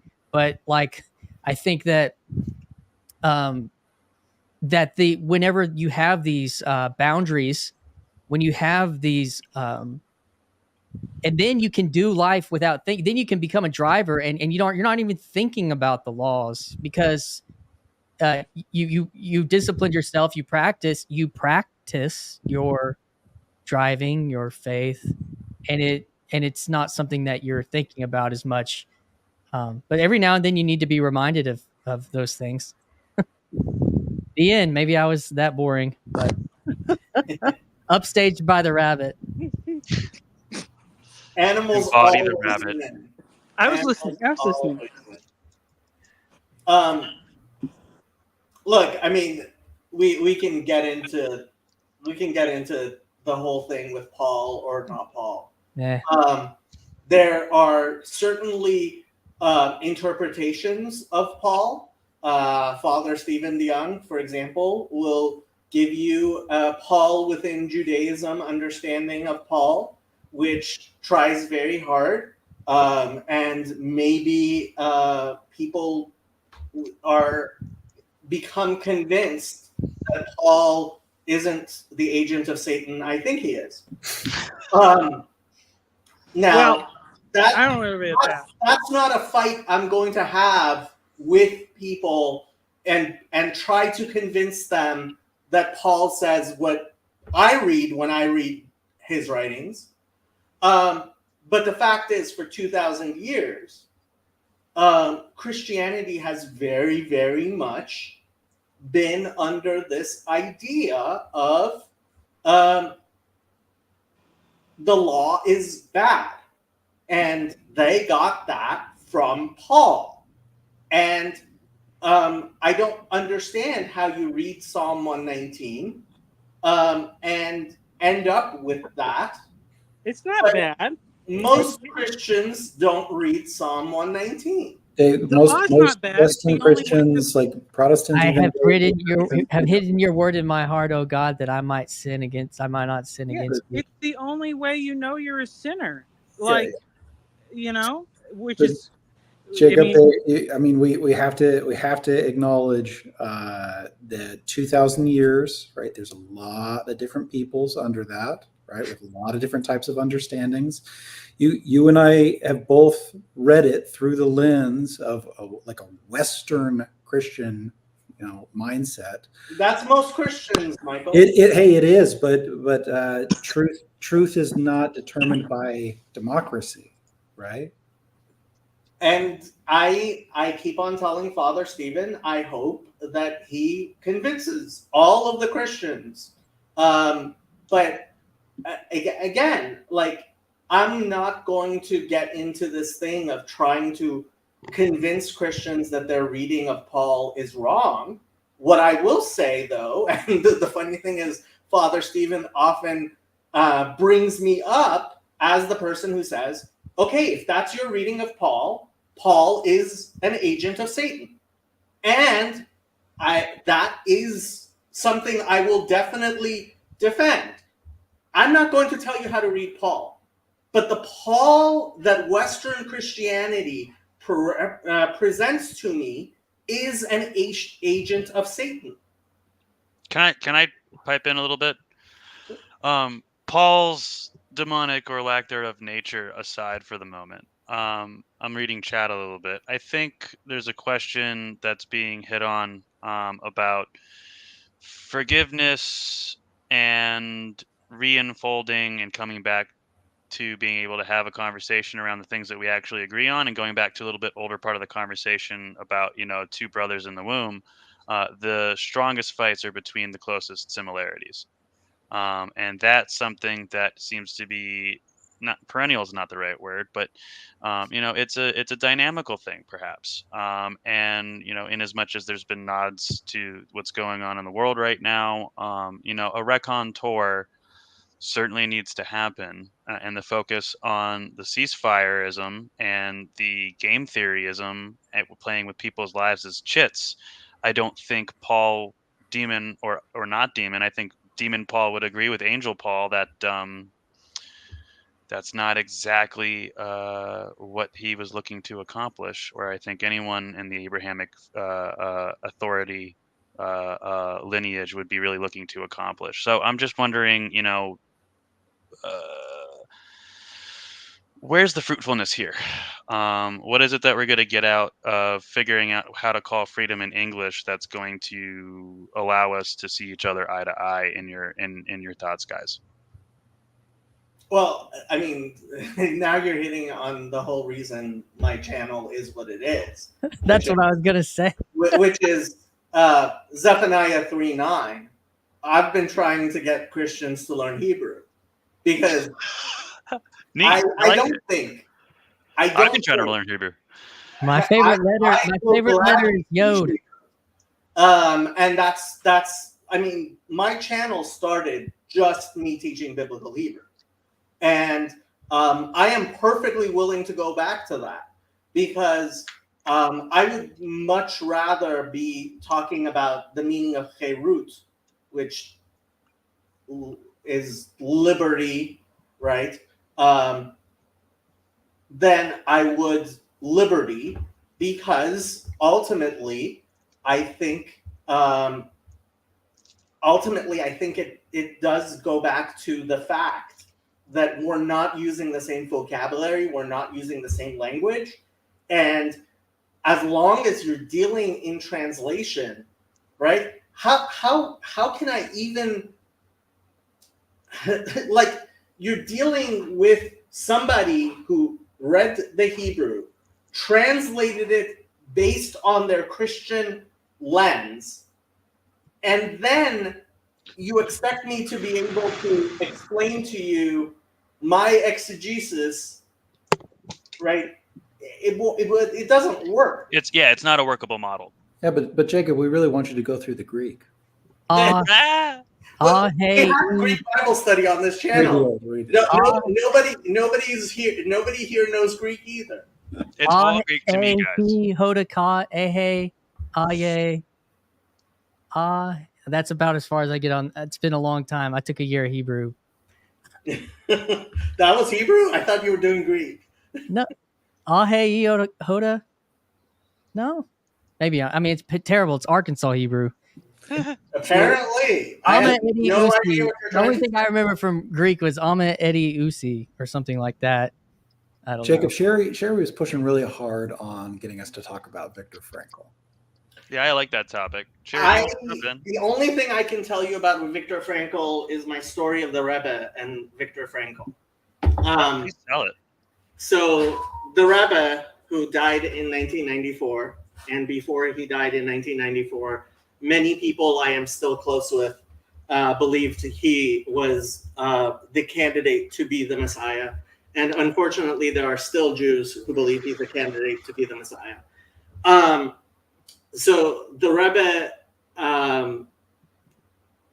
told there was a opera singer who would come to see the Rebbe on a regular basis, and he told her the next time she was in Austria, in Vienna, to go find Dr. Frankl, Dr. Viktor Frankl, and tell him to continue doing his work. And so since the Rebbe said that, she went and she found him. And she went, she just happened to be in Vienna. She went, she knocks on the door. She asks for Dr. Frankl. That is... Oh, wait, that's the wrong book. My bad. That's Wiesenthal. Yeah. Not Frankl. Somewhere. I believe you. It's fine. And I actually have one of his books around here somewhere that I mean to read. But so she goes and she knocks on his door, and she says, "I have a message for you from Rabbi Menachem Mendel Schneerson in New York. He said to tell you to continue your work." And Viktor Frankl burst out crying because he had, like, everybody disagreed with him, and he was he was about to shut down his clinic, and that made him decide to continue his work. And so as far as I am concerned, if the Rebbe went to the point of doing miracles in order to keep Frankl doing his work, I'm all for Viktor Frankl. I just don't know much about him. So, Jacob, one of the first times you and I talked, we had discussed metanoia. Okay. Still in my existential dread coming out of extremely communist leftist worlds. I got to a point enough and had let myself listen to enough Peterson that I was willing to start doing things, right? Whether that was clean my room or whatever, just start taking care of things incrementally, because I wasn't in an okay place. And I was like, well, something's got to be done here. Part of that was being willing to see a therapist, but not just any therapist, right? Because I was suspicious of woke indoctrination into therapy, or post-modernity, Foucault, Derrida, blah, blah, blah. And I certainly wasn't going to talk to a Christian because I didn't trust any of those people at all. And so I found this Jewish therapist. That's fine. I'm good with that. Most Jewish therapists I'm not fine with, but okay. Yeah. Well, that's where I landed. And so I'm talking to him for a while, and he's getting a bigger and bigger picture of like me as deconstructionist. Why does anything matter, right? He's like, you should check out Viktor Frankl, right? So he points me down that road. I couldn't help myself. I had to go see what Peterson had to say about Viktor Frankl. And so I listened to, it was an hour and a half lecture of existentialism and how it relates to Frankl. And that was a significant turning point to me. It's funny. I remember before I was even willing to see a therapist, I told a friend when I was on my search for a therapist, which I went through like thousands of profiles, I think, because I was being really neurotic about it. I said, I really hope to find a therapist that can explain the concept of logos to me, because I was just hip enough to be listening to Vervaeke and Peterson talk about that. I was like, they're pointing at something there that matters, right? And I never brought that up to the therapist directly, but of course he points me to Viktor Frankl, right, who founds Logos Therapy, right? As far as I can tell, the way that relates to metanoia, and why I brought that up is, that is to turn, right, away from the dark towards the target, right, and be drawn to the light. Logos therapy is to reorient towards that light in the darkness. So there's thoughts on Frankl. I was wondering if I could bring something up from earlier. Forgive me, it's been a while since I read Frankl, and as one does, it tends to have an effect on you, and you can't quite remember the right words. But I'll rephrase and ask, can there be freedom without a certain level of sacrifice? No. And there's even that can apply to the forgiveness thing, which I think that's where I grabbed the wrong book by accident. So I'm just gonna spin that plate for a second. Is freedom without sacrifice? Yeah, something has to be sacrificed one way or another. So if I want my own selfish ambitions, then it has to come at the sacrifice of everybody else, right? And if I'm going to love everyone as though I would love myself, then I have to sacrifice my own selfish desires for that. I'm going to talk about 2 points. Is to quote the great Grim Grizz, enmity for the womb. The idea for the women's lib comes at a sacrifice. I think that's the freedom to be free from that. That's a sacrifice. You can extrapolate that into other more dicey, if that's not dicey enough. But after the garden, what's the first thing that we see after the garden? It was the offering of sacrifice, Cain and Abel. And for the freedom to pursue whatever your pursuit is gonna, the ability to pursue that you're gonna have to sacrifice something for it, whatever it is. Well, and to take on the highest pursuit is to sacrifice all other possibilities. Peterson touched on that topic at his early June Richmond, and he walked through both Cain and Abel, and looking at sacrifice generally. And I'm guessing from just what he's been doing recently, he connected it to the New Testament, but he didn't really get to the Passion or anything. It's very interesting. I'm happy to slide some notes around if anybody's curious. But I bring it up to say that there's this thing in the Western world that I've noticed where wanting to be outside the cage and the destruction of the home in the Verbeke sense, and that's a really tough dance that we're dancing right now. And I think these conversations are really, really helpful towards that. And I think I'm just wondering, Christian, if you have any thoughts on the forgiveness parts, or if Jacob, if you have any before I bounce. The forgiveness parts of what? Yeah. Where forgiveness might come into play here. And yeah, I think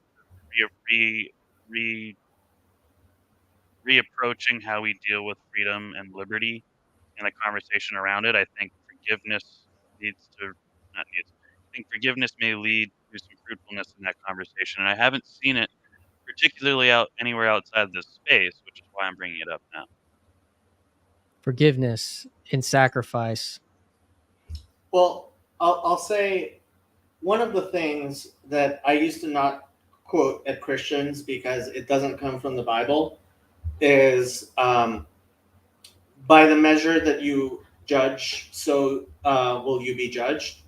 And then I found out it's in the Christian Bible, so I can quote it at Christians. So there is definitely an idea of we are forgiven as we forgive others. And forgiving the way God forgives us, right? When we are repentant, God forgives us. The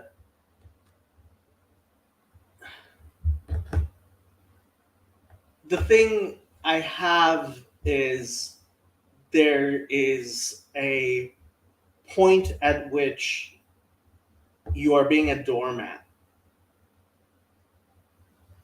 And being a doormat is not what I would call true forgiveness. Here's what I'll talk about that. There's a difference between forgiveness and reconciliation. So you can forgive somebody without the relationship being reconciled.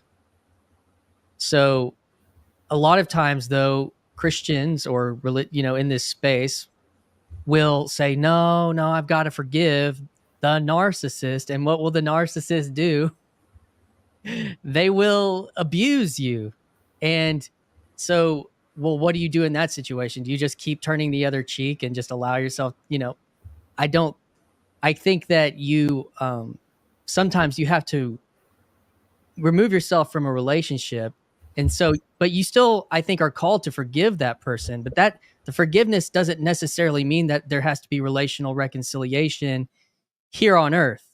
That's how I kind of feel about that, because I think that there are people that you don't need to be, that don't need to be in your inner circle, or even in a larger circle, maybe because they don't want to love you. And so, but you can forgive that person, and that forgiveness, that person may never understand or feel, but that has to do with your heart and your position towards that person. So, and that does come at a sacrifice of being right, or even sometimes justice being done. And so I think that that's part of forgiveness. That was RJ that was asking about. From my perspective, too many times forgiveness is conflated with reconciliation in Christian culture, religious Christian culture. I should unmute myself before I start talking. Yeah, people will say forgive and forget as if, and I just don't think forget is a part of true forgiveness. I don't see how forget is part of actual forgiveness. Yeah, I think actual forgiveness is that you're able to look at the situation and not be triggered by it. And so you have to be able to look at the situation, and the healing is so for me, in a situation that I've had to deal with, is saying the Lord's Prayer, which there's a great line in there, that forgive us as we forgive those, so every time I would pray that prayer, I would think about this situation that it would cause me to have to think about it. And over time, that I quit that situation quit being kind of brought up in that prayer, but that situation also becomes less painful, because I'm not avoiding it, which the forgettingness is kind of like the pop psych term that is called spiritual bypass. Sometimes people are saying, oh, we don't want to, because it's so painful to deal with things directly. We just want to be like, oh, well, pat them on the back and nothing, everything's okay, you're forgiven, and move on, and God bless you, and all that stuff. And so I think that is part of a problem that we have, because we don't actually we don't want to take it seriously. We want to just kind of live in a diluted state about, a relationship, because, Jesus said forgive, and so I forgive him, and that's it. But yet inside you're dying or whatever. So I don't know. That's some of my thoughts, my ramblings on forgiveness. What's up, Jake? I'm actually considering just landing the plane. Was Sure. there anything you wanted to talk about? Me? Yeah, you. I want to say that I came on your channel the other night real late, and we got to kind of meet. And coming back on today is and I've watched a few more streams, but I have the same feeling. That just that it's emotionally it's special or something, connecting with people outside of your zone of normal, in a way. What people say about providing these spaces, having people from different faiths, different politics, different, all these things, it hits a very deep place inside of me, because I think that, like many people, like we just would have these deep arguments in our head or against the other, and there wasn't a space to even just have the conversation. We could listen to people have the conversation on podcasts, but normal Joes didn't have a place. We didn't know, and yeah, I think that you do a good job providing that space. So I think that's powerful. Thank you. That's nice of you to say. Yeah, I mean, I kind of did. We went behind. We kind of talked a little bit about Christian nationalism, and I didn't know how much, but I actually do think we need to have that discussion in this little corner. We need to actually seriously talk about what that means. Yeah, go for it. Because honestly, like, and what you said reminded me of that. Okay. Because I think we have to. So what we are displaying, hopefully, here is a place where there are rules, there are limits, there is enough of a definition that it doesn't go way off, right? And I think ultimately the question becomes, like, where are the limits? Like, I don't want a Satanist temple down the street, right? I would not welcome somebody who calls themselves a Satanist in this little corner, right? And so being able to actually talk about what we will tolerate, what we won't tolerate, and I would like, hopefully, for things to be, I try to make things very explicit here. You know, there was somebody on my Discord server who's still a member of the Discord server who was, I mean, he's a literal idolater, right? He worships Horus, the Egyptian god, and he has a literal temple on his property. And he was going on at length on my Discord server, using the name of God I wouldn't use, and saying, God forbid that God is evil, right? And it was like, this is testing the limits of what I will allow on my Discord server, right? At the same time,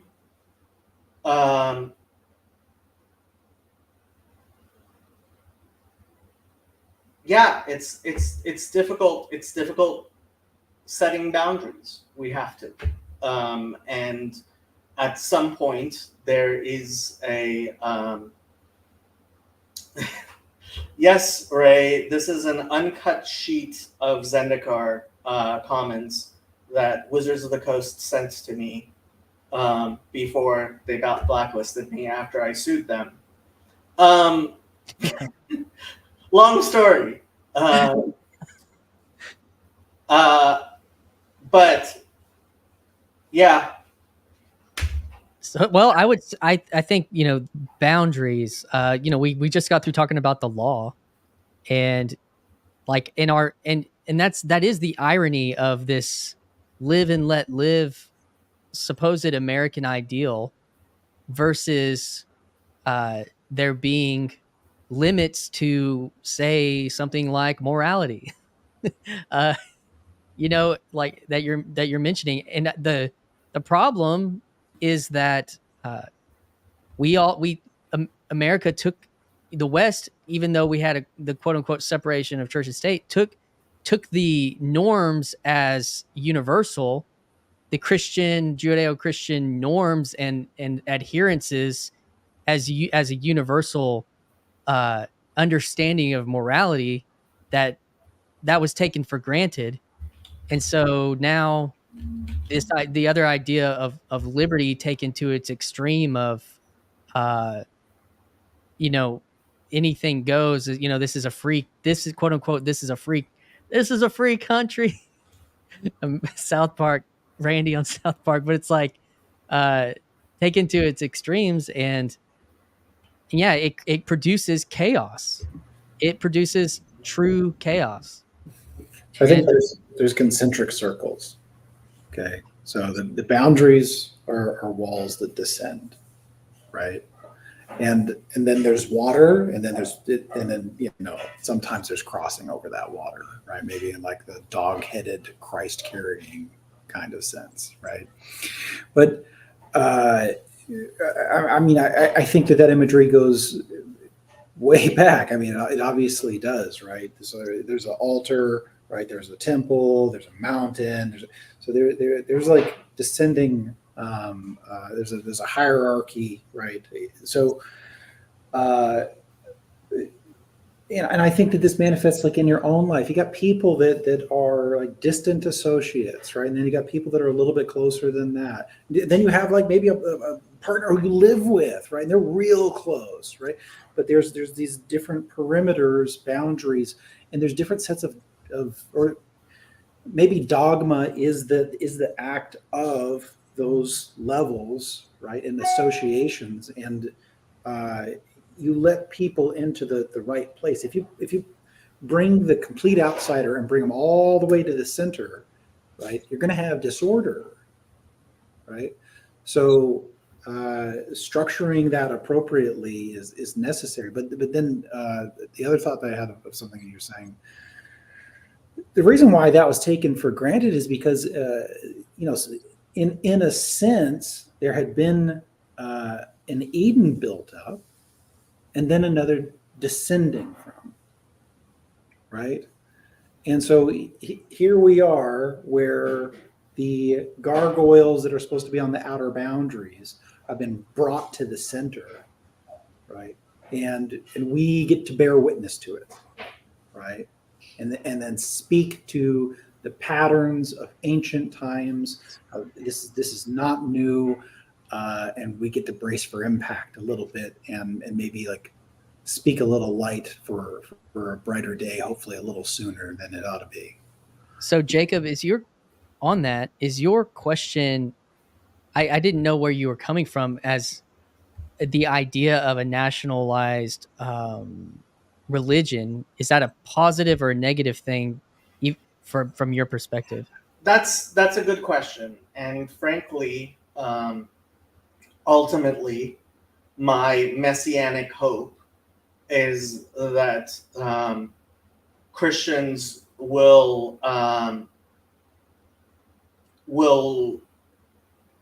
understand what I think was part and parcel of the message of Jesus, which is salvation is of the Jews, for we understand what we worship, and that the scribes and the Pharisees sit in the seat of Moses.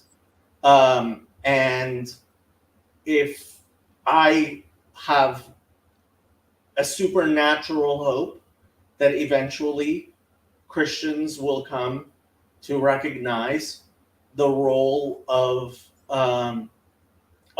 actual Israel, of the Jews as Jews, and frankly, I mean, this is when Father Stephen DeYoung believes that Jewish church will be the Patriarchate of Jerusalem. There are dispensationalists who have that idea of, eventually the rabbis are all going to convert to Christianity. But ultimately, I do look forward to a world that is oriented in religion towards Judaism and Torah. And that's my version of Jacob could be the Patriarch of Jerusalem. But I mean, does that translate to I found it funny today. Paul Vanderklay said Jacob is very political. I'm a culture warrior, but I actually am not very political, I don't think, despite the fact I think you're insane if you vote for Biden, because I don't think it's political anymore. Like, we're not in the space we were 30, 40 years ago, where the Democrats and the Republicans were two parties representing America and different visions within the greater vision polity, right? Yeah. We've moved past that, and I think basically half of the Democratic Party doesn't realize what possesses them.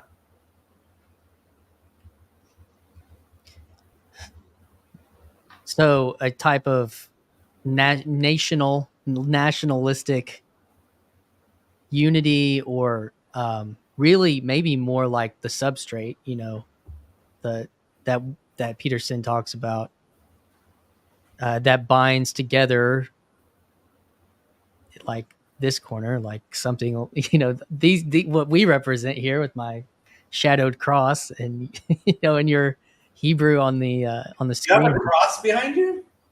Yeah, it's in my normal. Oh. Didn't see it. Yeah, it was blacked out, but yeah, this hope. I actually was just listening. I get fed up. Do you know who Doug Wilson is? Oh, I love Doug Wilson. He's the smartest dumb man I've ever listened to.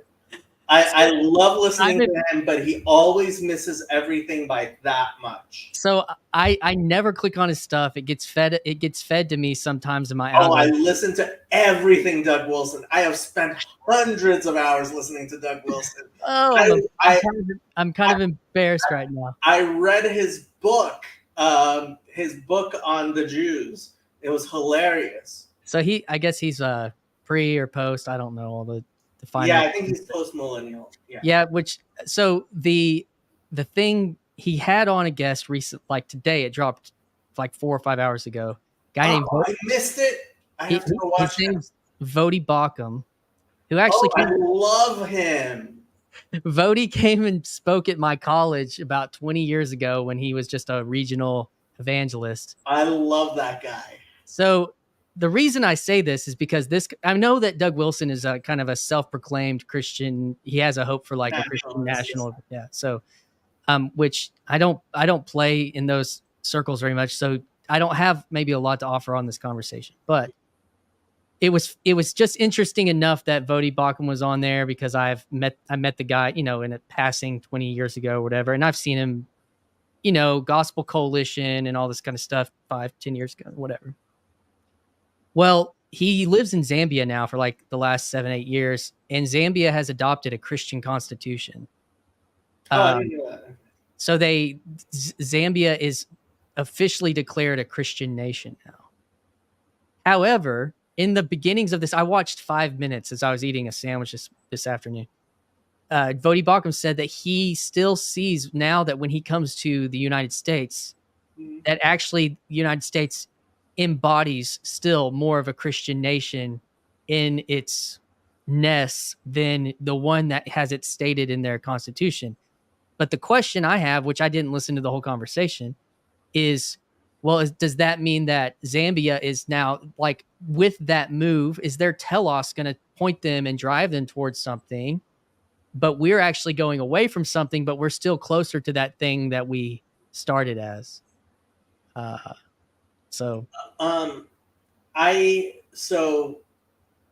think there are fundamental problems with Christianity that Doug Wilson fails to actually pay attention to, which is why I always say, like, he's the smartest guy with really dumb ideas, and he misses everything by that much. What's right? an example? What's an example, like a deep one that is meaningful for you? Well, this particular one where he wants America to be a Christian nation, and it's like, well, you realize if America becomes a Christian nation, it's going to be a Catholic nation, right? And he's like, oh, let's not think about that. You know, it's like, hold on. You realize that the Catholic Church both has the institutions and the canon law and the history and the definition, right? Whereas your little thing, sect of Presbyterianism, you're right, is no way going to win this plurality fight, right? And he's just not having that discussion. Look, if you want Christian nationalism and you're talking about it now, the largest group of Christians are the Catholics. When was the last time Doug Wilson had a discussion with a Catholic priest? I think that the piece that one of the reasons that he was going to keep missing that is because of his theological views on polity, on church polity. in and of its. I mean, he kind of has like the lower church you are, the less institutional you are. And that's what's kind of interesting about the young man, the Redeemed Zoomer kid that's got this, vision. Like he's so Jewish. He just doesn't realize it. Well, he is ethnically Jewish. Yes, no, his parents are Jewish, and he's a Jew playing at Protestant. He is completely Jewish, and one of these days he's going to wake up and recognize how Jewish he is, and realize, oh, I got this all wrong. It's so hilarious. It's interesting. He has his thesis is that, I mean, it's different from yours. I mean, he believes that technically the main line, like Methodist, Presbyterian, Episcopal / Anglican, are the unofficial state church of the United States, as opposed to the Catholic churches, because, across physically our closest things generally to cathedrals, even in small towns spattered all across the United States, is you have the Methodist Church, the Baptist Church, and the Episcopal Church, and the Presbyterian Church. Those are the city centers and so I do think that, the vision that he cast really captivated me, about getting more serious about seeing the physical reality of institution and the physical reality of real estate and the architecture and what they represent where you're at. And what's interesting is, in large cities, not so much, but in the smaller towns and in the smaller cities in America, you can still see that. Like you can still see the physical nature of that. And so, it's inspired me to consider things about where I live and how to interact and engage with, my life in the future related to, and this is so downstream from a national conversation, but where I'm at, wanting there to be a seriousness in those institutions, about life, reality, culture, worship, that isn't just, that's my spiritual slice and then here's the rest of my life, that is very American. So, as far as on a national level, it's not just American. So this is the thing. Like, when I say that Redeemed Zoomer is Jewish, right? I don't think he realizes that he has a Jewish orientation to his religion. Like, his religion. Because Jesus is a Jew. What? Because Jesus is a Jew. That's why. Well, see, that's the thing. Like, so for the past 50 years, and maybe a little bit longer, Christianity has been trying to,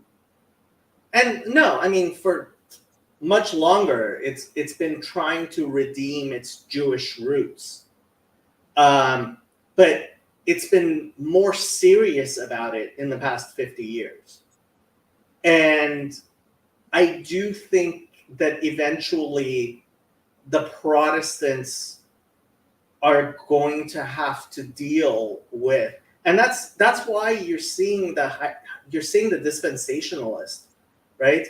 Like, everybody loves to hate on dispensationalists. Yeah. Right? And I understand that because it's completely vacuous. Because it's not tied to institution. It's not tied to anything. It's Protestant. Well, it's lower. I open up my Bible. Open up my Bible, right? And I see the word Israel. And I remember in geography class, on the map, there was an Israel. And like, the only context I have for understanding my Bible is what I learned in geography class, which is a really horrible way to read your Bible, right? It is absolutely vacuous. It is intellectually bankrupt. But it comes from a seriousness of Bible reading. Like, I love the Baptists. They are the most philo-Semitic people in the world. And philo-Semitism is my favorite type of anti-Semitism. Like, if you're going to be an anti-Semite, I want you to fetishize Jews. That's definitely the type of anti-Semite I prefer. But I would prefer you not be anti-Semitic.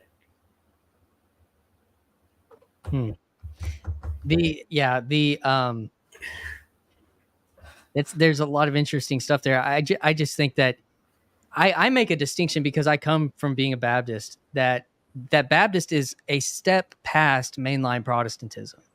It generally, especially in the South, that it's kind of a different thing, because when you're talking about reconnecting with your roots to Judaism, the Baptists have they've quit believing in any actual sacrifice, anything real happening in the version of sacrifice representation that Christians have, namely, Eucharist and Lord's Supper. And so, doctrinally, Protestants still have now, I don't think that they act like they believe it anymore, because the thing that's most important to them in the mainline is political sexuality. But doctrinally and confessionally, they're supposed to believe in a sacrament, in a sacred reality to doing things. Baptists don't believe in a sacred reality in the doing of these sacred acts. They still do them. They do them more than the Protestants, but they don't believe that anything real is happening, anything spiritually real. They think something really happens, that it represents something that happened in your heart.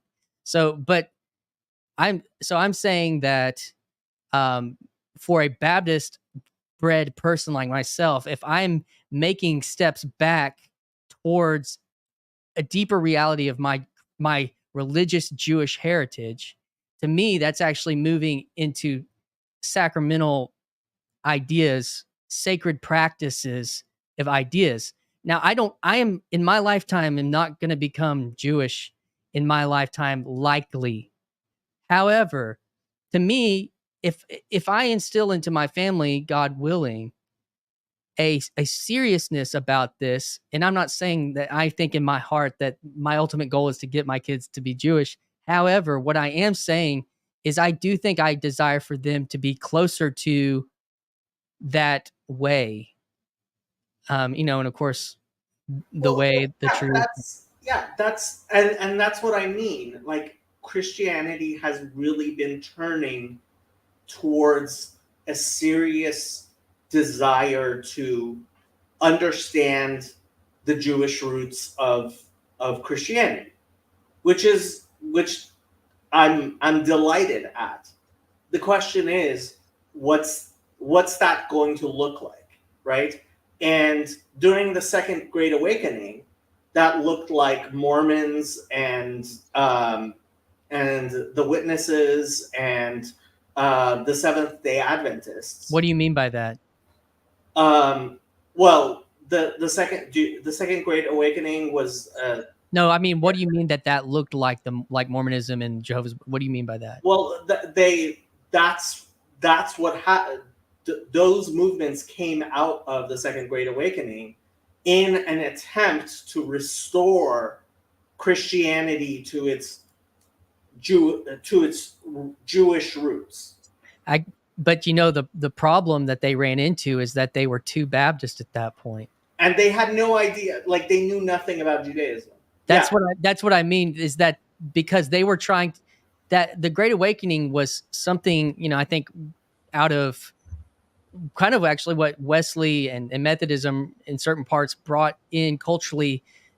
Charles, apparently, Wesley would go around, and he didn't even think that some of the people that were pastors that he was training were actual Christians, because they hadn't had kind of like an emotional response to, say, God or the gospel. And so what became the telos was having having a sincere response to God, all the trappings, but downstream 500 years from Luther, all the trappings of, say, the Mass were gone, kind of gone at that point.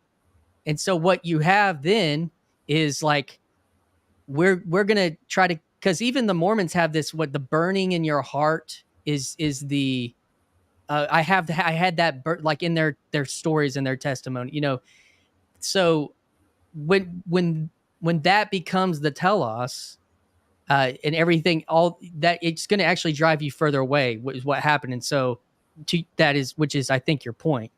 And well, in a sense, yeah. The point I was actually making is, now Christians have access to actual Judaism, which they really didn't. Like, yeah. I was reading Doug Wilson's book. I think it's called American Milk and Honey, where he it talks about Christianity and Judaism. And I looked at his he had like a chapter on the Talmud, and it was all footnoted to one book, which was from the 80s, from a Presbyterian who obviously didn't know much about the Talmud, right? I think that Christianity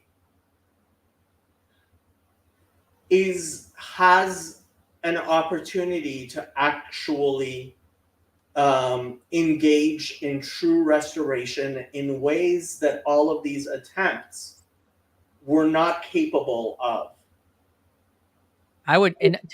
Go ahead. And I mean, ultimately, that's what I think the Noahide movement is. And I have great hopes for the Noahide movement. So when you say, I'm not going to be Jewish, I don't know how far away you are from being a Noahide. I don't know. But I know that some number of people who watch my channel are Noahides. And that's infinitely larger than the number of people who were Noahides 100 years ago, because there were literally zero of them. Well, I think on that point of getting closer, and you were saying that we have access. We not only though have access to what I guess maybe something called Talmudic Judaism, we also have access to each other. Like, when I'm saying that, I mean like the Christians that actually didn't even have access to each other, which is a huge kind of piece of the corner as well, because what that creating a better substrate, a better understanding of Christianity and a more holistic view by having friends that are serious about Catholicism and Orthodoxy and Protestantism and charismaticism and all these things. Actually, I think from where I'm standing right now, to make that move that I think that you are pointing to, Christianity as a whole has to better understand itself. But I believe a big part of that is through better understanding of its Judaism within it. And that's what I think is beautiful because about this whole conversation. And but that's still going to be complicated, but it's and the other piece that even Paul, this keeps coming up with, from my perspective, because I used to be a on-staff pastor at a church, right? So much of this public conversation is a conversation of the laity. And the reason that Paul could do it is because Paul's church does he's and in his age, like there were the repercussions to have open conversations or to think honestly out loud are less for him than for people my age that are pastors or your age that are pastors. And I think I was surprised how much Christian pastors, even Paul, like Paul does have to worry yes, about if he suddenly becomes not a Trinitarian, his pension is gone. yes. And so, yeah, that's true. But there are levels of, I guess, there are levels of the conversation, and he can go pretty deep. You know, but what I'm saying is that this conversation can't actually happen from people within their confessions that are paid to be a part of their confessions. To a certain degree, I mean, it's cool that Father DeYoung will come and have a conversation with you, but maybe he feels savvy enough to be able to kind of play that game. But well, okay, it's very different in something like Eastern Orthodoxy or Catholicism. it's Because, yeah, to be defrocked is way beyond. Like, in order to become to be defrocked, Protestants, because they don't have, like, okay, this is the guy who's hearing confessions, who's like, it's just very different. Yeah. So that's why I think that this conversation had bubbled up partially because it was a lot of lay people who take their faith seriously, or they've come into it recently via Jordan Peterson and whatnot. And I think that those are, I mean, that's just the unique nature of this. And there just are lines that can be blurred and be crossed in the space that, average clergy aren't, don't want to do for the reasons you stated. And definitely Protestant clergy. Yeah. Definitely Protestant clergy. Okay. So this is a link to Mark's stream, which is starting in like 20 minutes. He streams at 4 p.m. on Fridays. This week, apparently, he's talking about opposition, rebellion, and pirates. And I am going to end the stream, but I'm going to let Christian have the final word. The final word. Thanks for inviting me into a conversation about Christian nationalism. It feels risque. But you don't have to worry about getting kicked off. No, I mean, I'm not, but just culturally, that is a hot topic. So it was fun to engage with it. Wasn't expecting that, so it was fun. I appreciate it. Okay. End stream, gentlemen. Go see Mark.